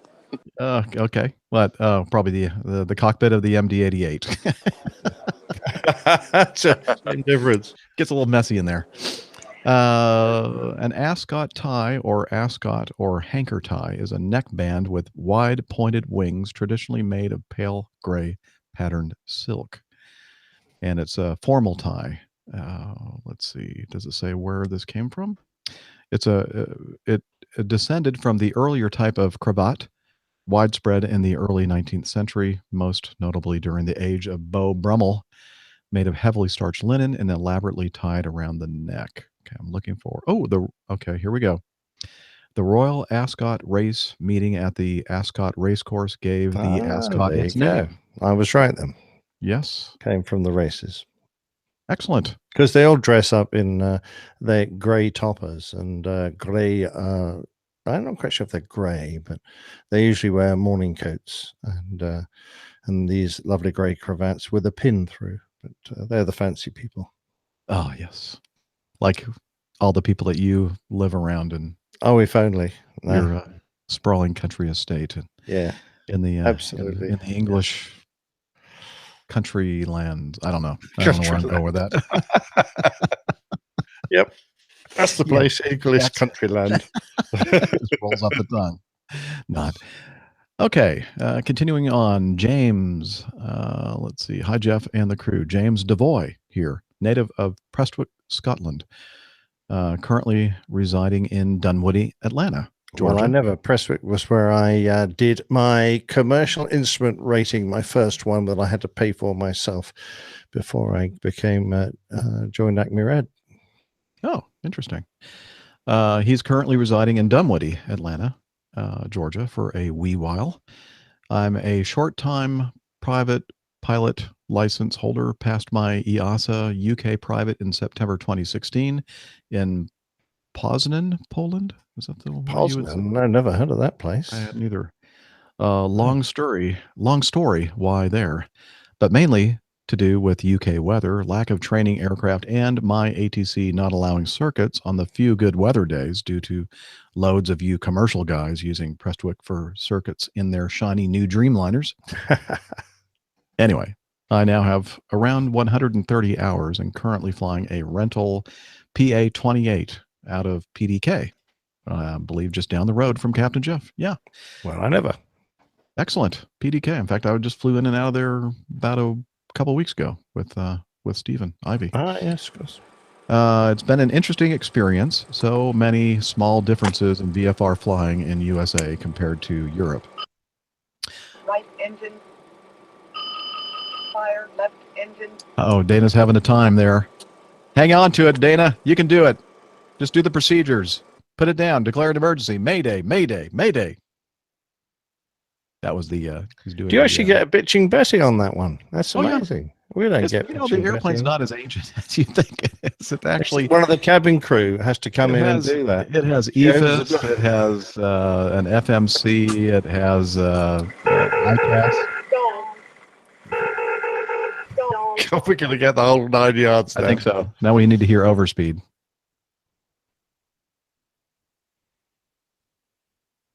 Apparently Come on. not. Overspeed. I'm just trying to work out how he's doing this with his microphone turned off. I don't know. Okay. Let's see. Where were we? The great cell service that's here at the airport. It's unbelievable. If you can hear me. Yeah. Cell service is horrible because there are so many people using the limited amount of bandwidth available. In the middle of the night, believe it or not, is really great. Most of us aren't flying at the Atlanta International Airport in the middle of the night. At least not me. Let's see. It's been an interesting experience. So many small differences in VFR flying in the United States compared to Europe. I used the reciprocal arrangement between the FAA and the CAA to obtain a U.S. Airman's certificate. That took nearly 6 months, and I've heard stories of it taking nearly a year. One of the requirements is that you have to visit in person a U.S. Flight Standards District office. That was reasonably easy for me as I was in the U.S. when I needed to make the visit. If you're in the UK, it would be a journey over the pond for literally a 2-minute interview. Interestingly, before I obtained the license, which, by the way, took another 2 months after the interview to arrive in the mail, I struggled to be able to fly in the USA without an instructor. I could not rent to as with my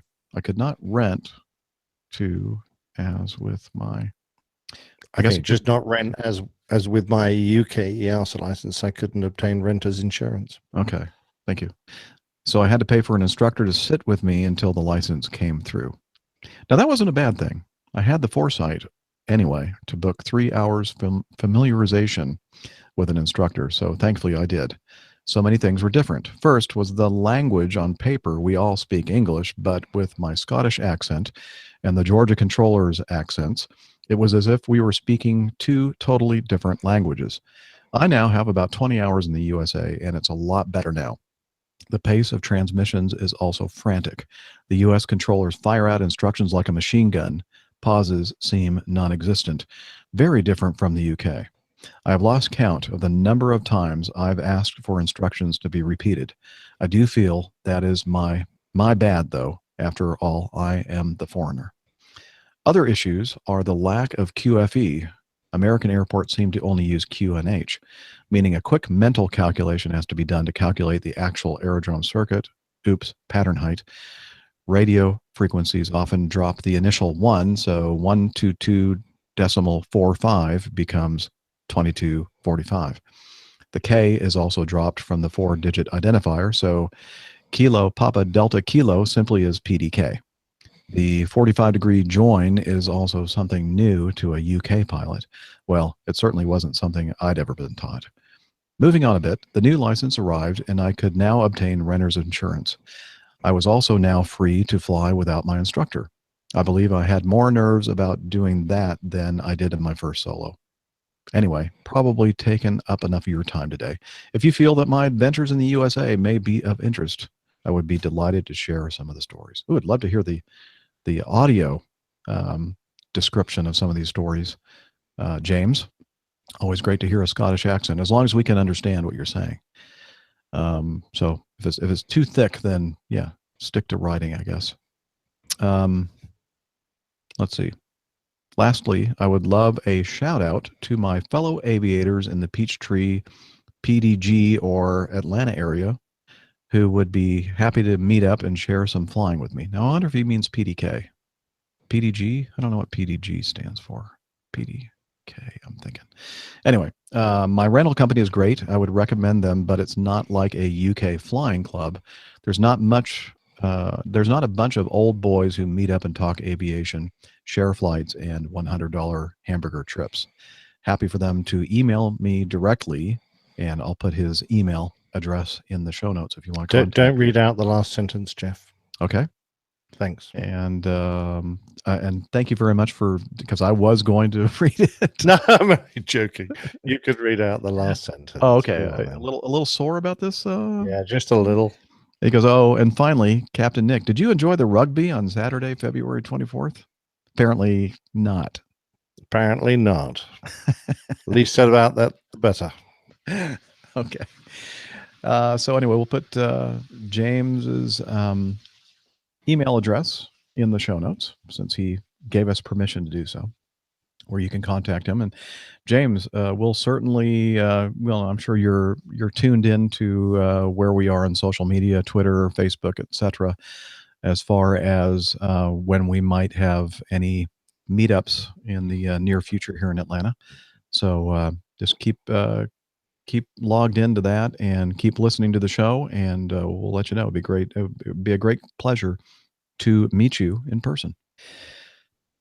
Oh, so let's see. There are probably some stuff in here that we want to Well, there's answer. only one left. I've got to on my sheet here. Yeah, well, 18, Jim. I think that after that we can go ahead and delve into some other feedback. How long have we been going here? Let's see. 254. So we're not doing badly.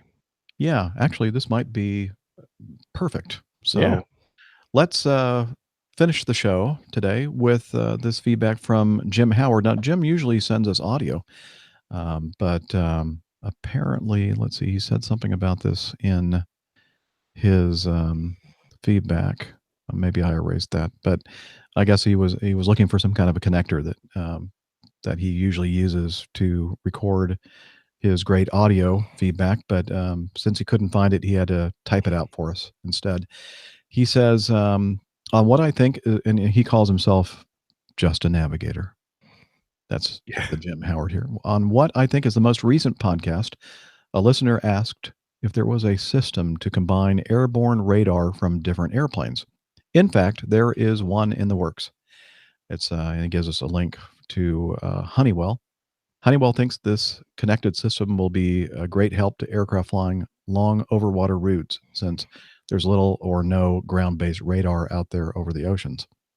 I really enjoyed Captain Nick's plane tale concerning his F4 training. His experience was pretty similar to mine, except mine had more vomit. But I was just a navigator.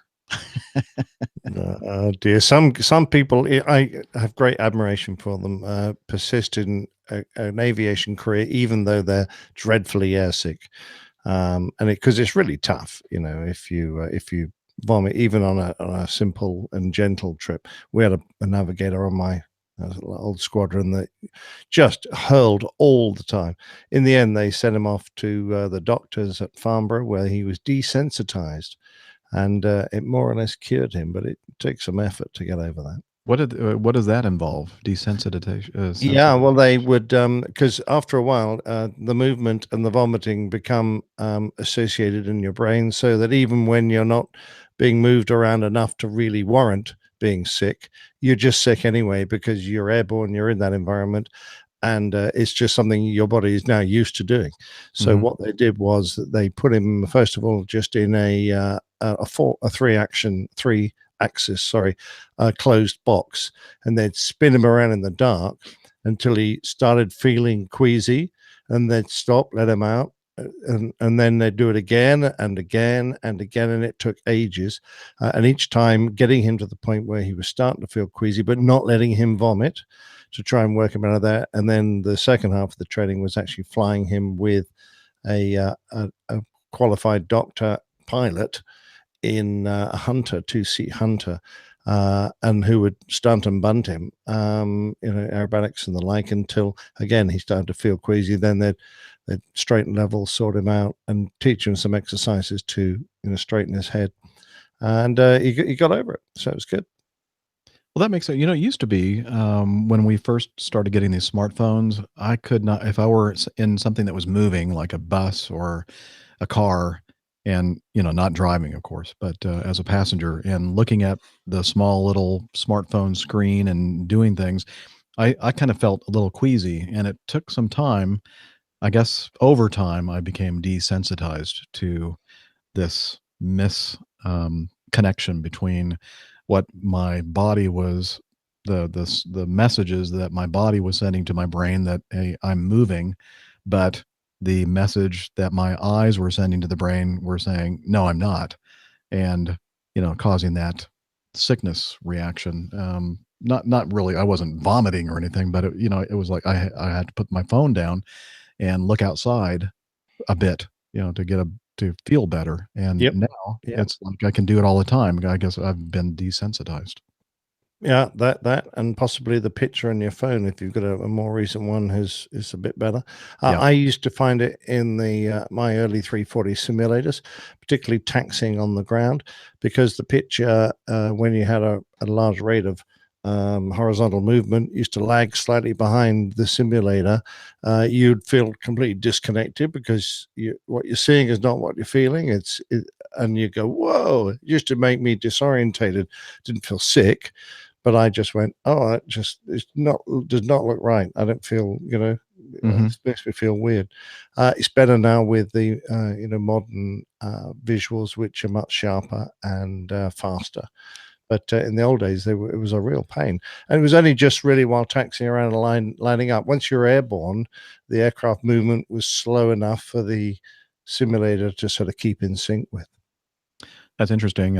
Every time I go into the sim, and maybe it's just a holdover from the earlier days and the technology wasn't as good as far as the visual display that we have. But every time the guy or gal operating the sim, like takes us from one position to another, or like from one snapshot to another, they always watch your eyes, or look away, or whatever. I'm thinking, and it never bothered me, but I guess it bothers some people. Yeah, I used to look down or close my eyes. Yeah. And partly because you've now got to completely reorientate yourself, because you do get very absorbed in the simulator, and your spatial awareness and your situational awareness have you in one spot, and then they freeze you and say, right, we're just going to zip you back now. We'll put you on 10 miles finals, and we need to do a slightly different version of what you've just flown. And all of a sudden, you've got to completely reorientate your body. I find it horrid. Really horrid. It's not an easy thing to do. But anyway, we'll include a link to that Jim sent us regarding Honeywell's connected radar. And now this was dated the 26th of July, 2016. And it said that the Honeywell Weather Information Service is all about delivering the right information to pilots and dispatchers at the right time. Now we're working on adding even more capabilities to our award-winning weather app by integrating and sharing weather conditions detected by other aircraft in flight. And somewhere in here, I guess they're calling it it's enabled by Honeywell's most advanced Into View RDR-4000 3D weather radar system that flies on leading commercial airliners. When connected radar becomes operational, Honeywell will be able to download weather hazard data from all participating Into View equipped aircraft, combine it with multiple other inputs, and make it immediately available to pilots and dispatchers using the Weather Information Service app. And they said they expect it to be operational in early 2017. Cool. Now it's now early 2018. I'm not sure if this is actually operational yet or not. Maybe if you're listening to the show and you are flying a more modern airplane, perhaps I would imagine this will probably be in use in the corporate world before it is in the airline world, I'm guessing. So if you're listening to the show, you happen to fly an airplane that uses the Honeywell Weather Systems RDR-4000 3D weather radar system, send us some feedback. Let us know how that, if it actually is in use now and how it's working out. That'd be interesting to hear. Absolutely. I mean, it must be pretty sophisticated, because you can imagine if someone stuck some ground returns in there, how that might confuse the system. But if it's a very sophisticated 3D radar, then that's unlikely to happen. It's likely to be able to filter out that sort of thing. Yeah.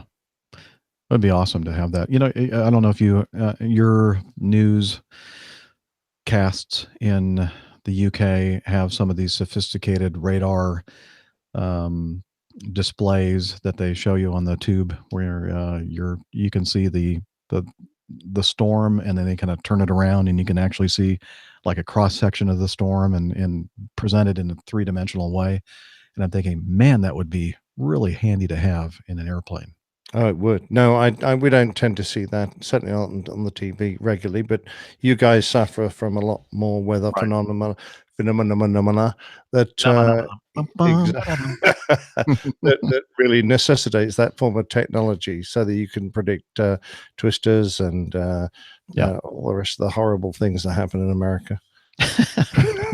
Amongst the many, many horrible things that happens in America. Well, thank you. With that, what a great note to end the show on. My second favorite country, folks. Oh, well, thank you. So let's see. If you want to learn more about the show, we have this website, airlinepilotguy.com. You may have heard of it. Let's see, I'm going to dial it up right now because sometimes I forget to mention all the great things that are going on at the site managed by Arash. Like the Plain Tales page. Well, okay. I'm getting closer. And I've nearly caught up with you, Jeff. Have you? Okay. Yeah, Well, I think I'm in November of 2017 or whatever, so getting pretty close. I'm only about 5 or 6 behind you. Okay, excellent. Well, it's going to be so great because we're building this thing up so much.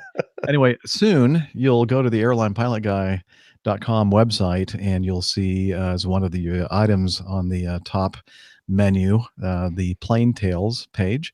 But right now you can hit the podcasts and listen to the shows. You can go to APG Live. Many people access the live show via that link.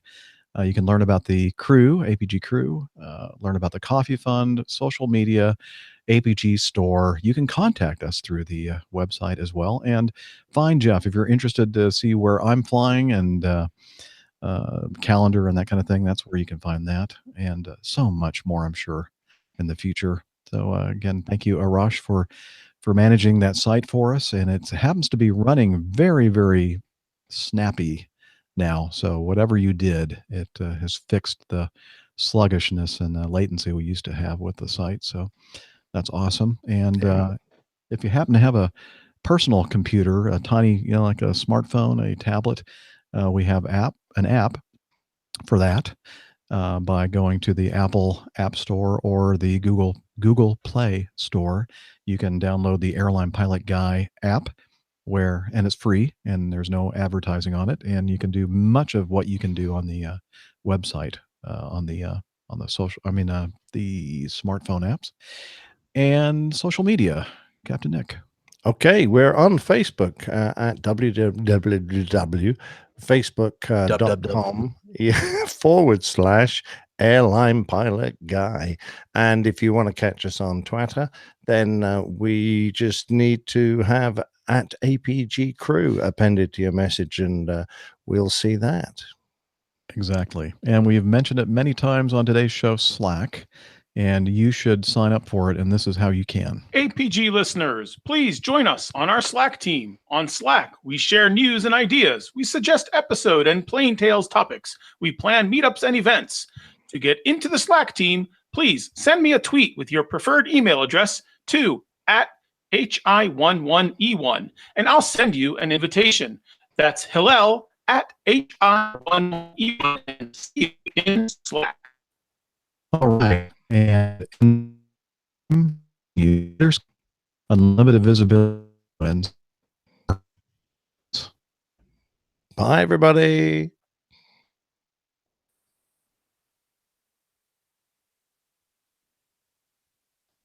So does throttles, no a flat nose airplane is taking did he say it was just one leg up to Cleveland? That's all he's going to do? I don't know. Just sorry, I've just about lost the last 15 or 30 seconds of your audio. You've been twanging, so I don't know which one of us is having a problem. Might be me. I don't know. Oh, well, Neil says you broke up there, but I did. Might have been. Yeah, your video's gone a bit weird. Oh, okay. How's it now? Are you hearing me? It's okay? fine. It was just when you after what Hillel spoke. It was fine until that point. Huh. Okay, that's odd. Well, anyway, I was reading something that Dana sent us on messages. He said the airplane that he's taking, and is it just up to Cleveland? Is that what he's doing today? Just one leg up to Cleveland? I don't know. All I heard was he was going to see James. Yeah, he says the airplane he's in, no APU, no auto throttles, no VNAV, and a flat nose strut. What a beauty. Nice job. Oh, well. That'll give him something to do then. You have to move those levers around. Well, good luck with that, Dana. And James, you and Dana have a great time up there. And anybody else that might be up in the area who want to join them. Let's see here. Let me stop my recording.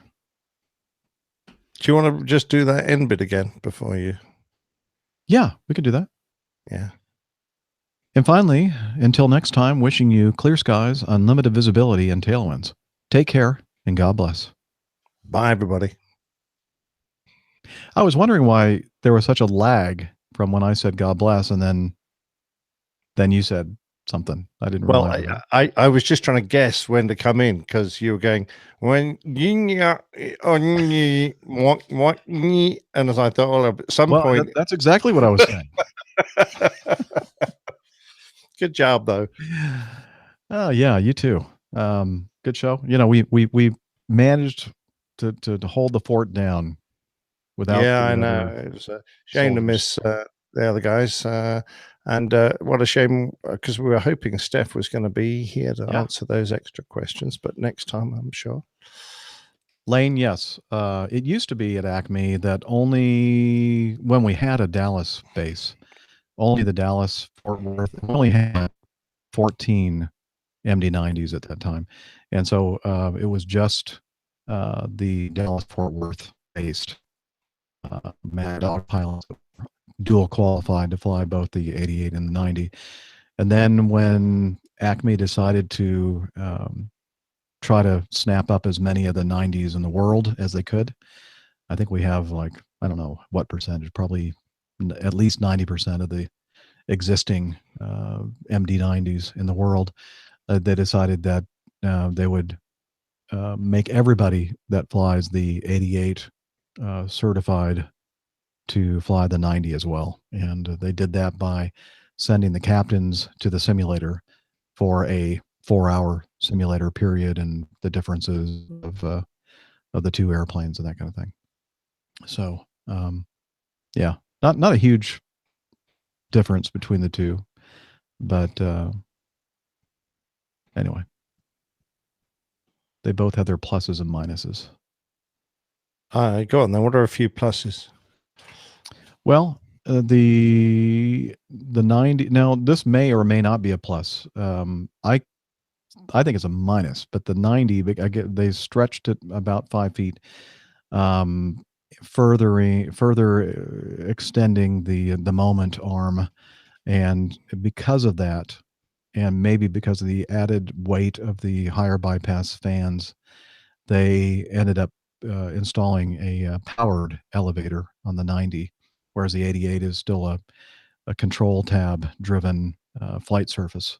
So, you know, you've seen the pictures of the split elevators on the DC-9 and the MD-80 series. Well, the 90, you shouldn't, if you do see that on an MD-90, there really is something wrong, because the elevators are powered on the 90 and they should always be in the same position. All right. Okay. Now, why do they need the change? Just because of the increased length? I think so. Yeah, the length and the moment arm, and I think that the 88 was probably about as far as they could still go and still use the legacy system of just the control tabs flying the elevator surfaces. I still find that remarkable, isn't it? Because that system of moving control surfaces has been around almost as long as airplanes have. I know. And you know, the fact that it was still on a jet, I was going, wow. I know. I'm amazed too, but it works. Absolutely. You know, when you first start flying it, especially when you're used to the control surfaces that are hydraulically actuated, and the way they react, they're a little bit faster reacting. There's, like, as Dana mentioned, there's like a little bit of a lag and your brain, it takes a while to kind of sync up with it. But once it does, I actually now really like it because I can really feel uh, I can feel the forces exerted upon the control surfaces because they're actually being translated directly to me through the cables to my controls. So it's like flying a big 172, really. Yeah, Um, yeah. I imagine. but same thing like the direct lift control on the L1011, where you have the system where the spoilers pop out and you're moving the yoke, but it's not really moving your pitch, and it takes some time for your brain to go, huh? This is not what I'm used to seeing or feeling on an airplane. But then after a while, it syncs up, and just like we were talking about earlier with desensitization, doing things that your brain has trouble coping with, and then after a while, it finally goes, oh, okay. Yeah, I I've see worked what's it out going now. on. And the thing is, the longer you fly it, the harder it's going to be to Yeah. shift. But I mean, I don't think would take anyone more than a couple of hours in an Airbus to get the hang of what we do here. I would it's very imagine well. by the time you made it through the simulators, I'm sure that you're synced up. Oh, absolutely, yes, that's right.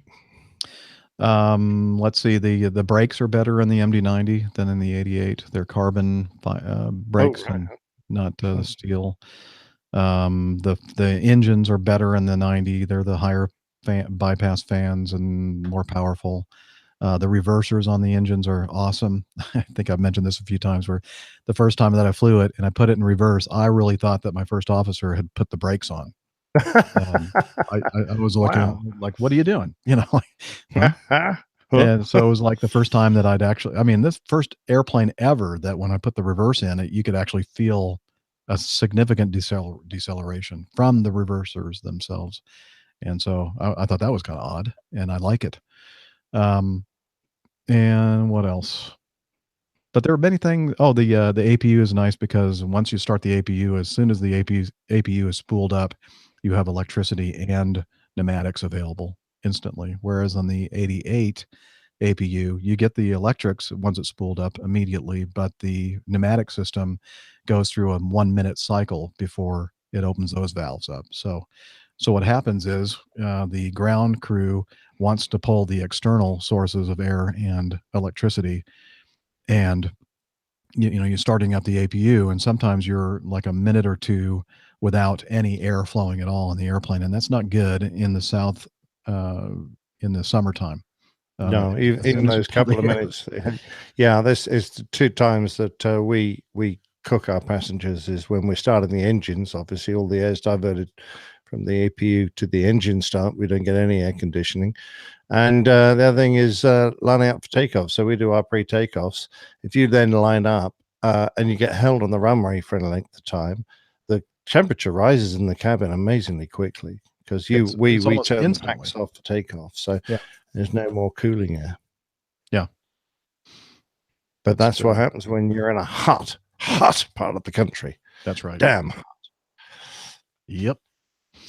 Anyway, that's a few of the things, and the VNAV system in the 90 is just is even worse than in the 88. I don't know why. Oh, and the 90, the most irritating thing of all is that because of the lengthened fuselage, the lengthened moment arm, the powered elevator on the tail, and the auto flight system, I don't know what it is, and it's not the ones that we originally bought, because actually Acme was the launch customer for the MD-90 series. All right. Those first 14 that were strictly Acme only 90s don't have this problem, but all the ones that we've gathered from Japan and China and other parts of the world, I don't know why they're different, but at altitude, sometimes they'll get into this PIO.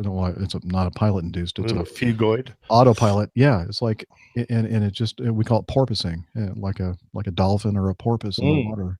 And sometimes it's just a slight thing, and sometimes it's more than just a slight thing. It's very irritating. So you disconnect everything and see if everything's trimmed, and usually it is, and you re-engage, and boom, you start doing that again. And I think it's a combination of because that same airplane may not exhibit that behavior when the CG is a little bit different. So I think it has something to do with the way the airplane is loaded, the balance of it. Yeah. And Interesting, isn't it? I don't know. It's Interesting. just really irritating. Yeah.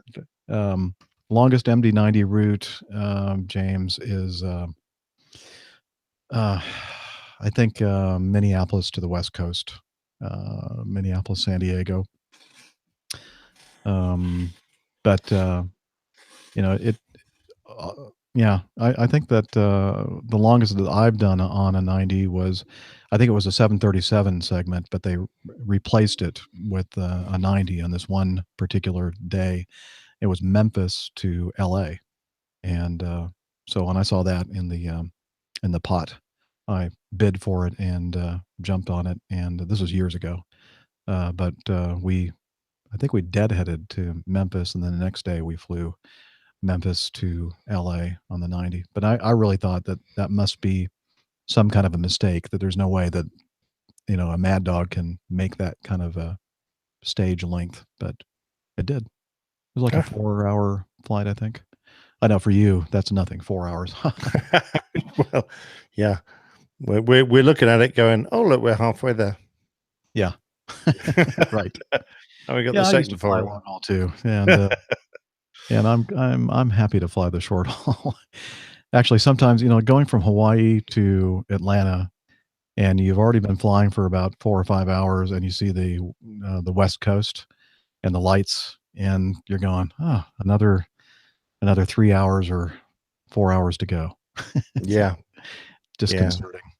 Well, I must admit that when we do the Atlantas and we reach Newfoundland, we finish the Atlantic crossing.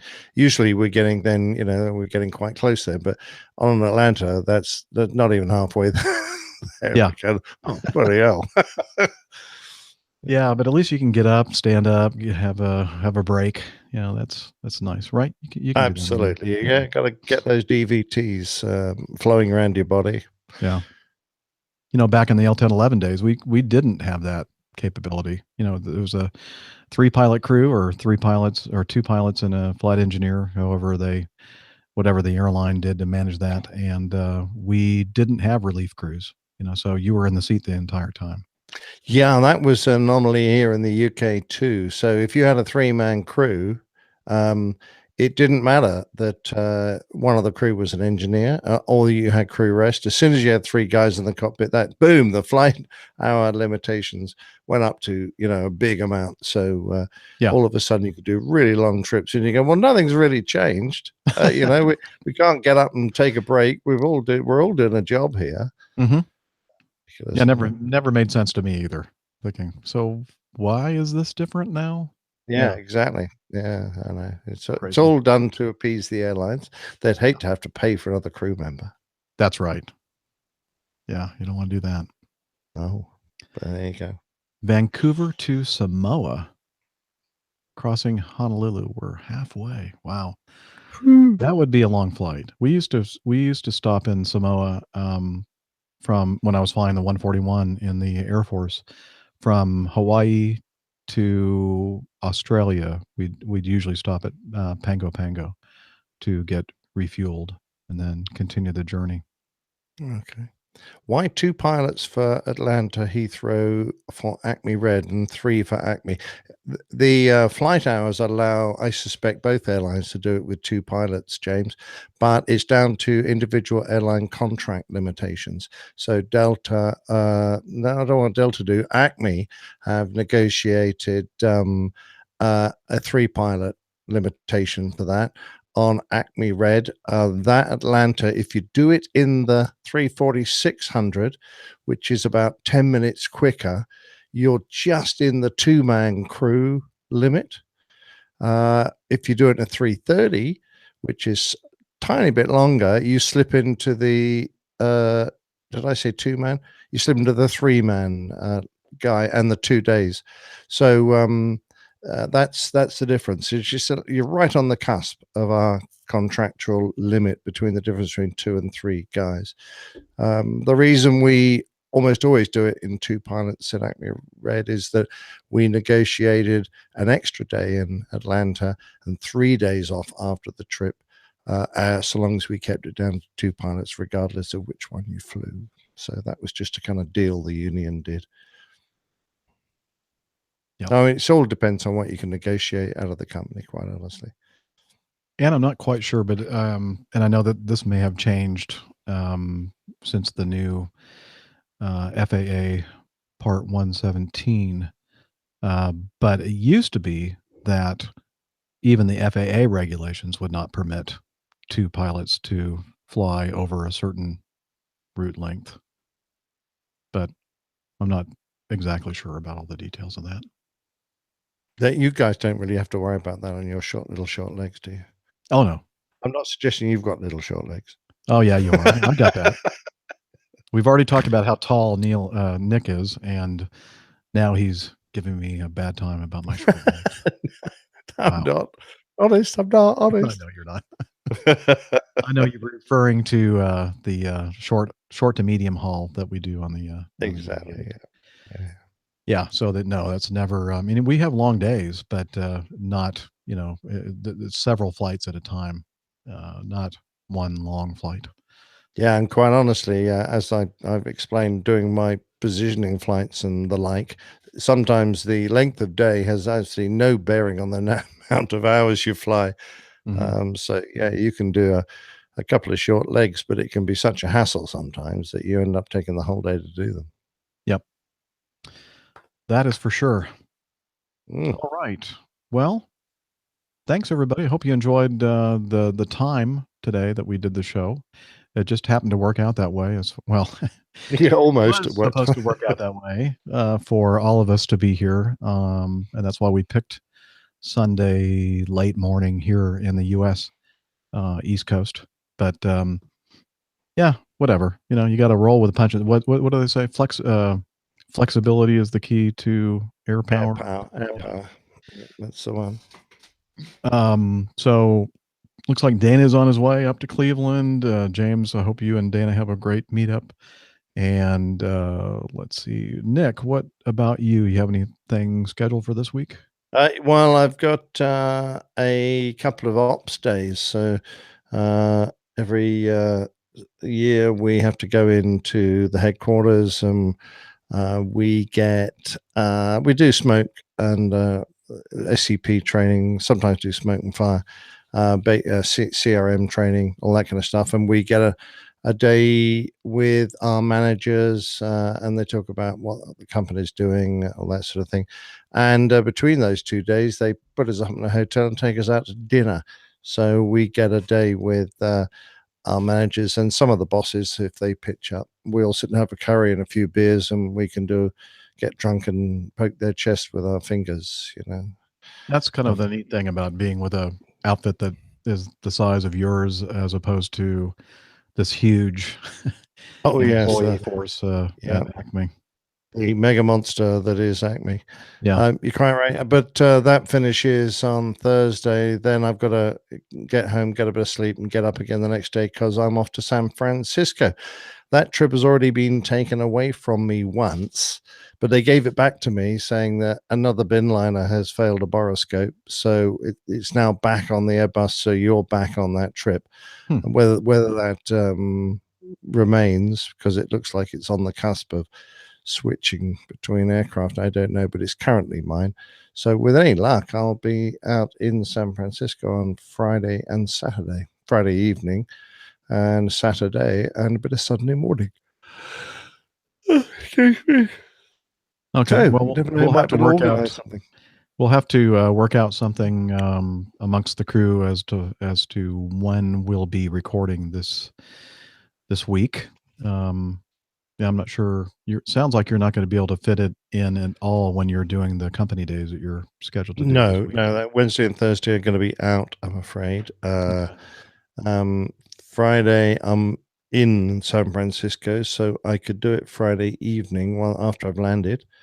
It's not a problem. And all day Saturday, I'm free, so that would be no problem. And even Sunday morning, if required, West Coast time, that is. So for me, I mentioned I'm doing a 4-day leaving tomorrow. Oh, it's not early tomorrow morning. It's a 9:51, almost 10 o'clock showtime. Huh. Atlanta, Little Rock, Atlanta, Omaha, Nebraska. Get in around 5 o'clock tomorrow. And then Minneapolis, Miami. I'll be in Miami on Tuesday. And then Wednesday, I'll be back in Omaha. And then finally home on Thursday. So I guess well, I won't have to take any of the recording gear with me. It doesn't sound like we're going to be able to record a show while I'm on this trip. Plus, it'll be so soon since this show. I'll probably still be editing this show. You the probably next couple will of days. take your computer along. But would next Friday or the weekend work for you? Yeah. Because we need to get a bid into Steph to because we know her weekends are busy. Who?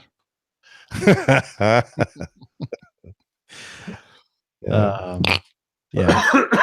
So hopefully one of those days will work for her either. Now, so you said Thursday night is not going to work because you're going to be flying over then?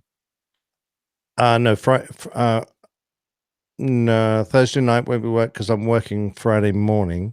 Okay. I'm flying over to San Francisco on Friday. Friday evening would work, or any day, Saturday or Sunday morning. So, 40 basically a 48-hour period from Friday evening through to Sunday lunchtime. Sounds like a another weekend show. Would work for me. Give me a bit of time to do that plane time. Excellent. All right. Well, we'll see what we can work out, and then we'll put the word out as soon as we can to everybody in the community. Yeah. All right. Well, thanks everybody for hanging out in the chat. Good to see everybody again. And not Doctor Who, Dr. Steph. Ooh, okay. Yeah. Yeah, because you said who? Steph, and I said who? A faulty bin liner, surely not. Yeah, I know, Neville. It's dreadful, isn't it? It's just, I hope, has Rolls-Royce figured out the issue and how to fix it?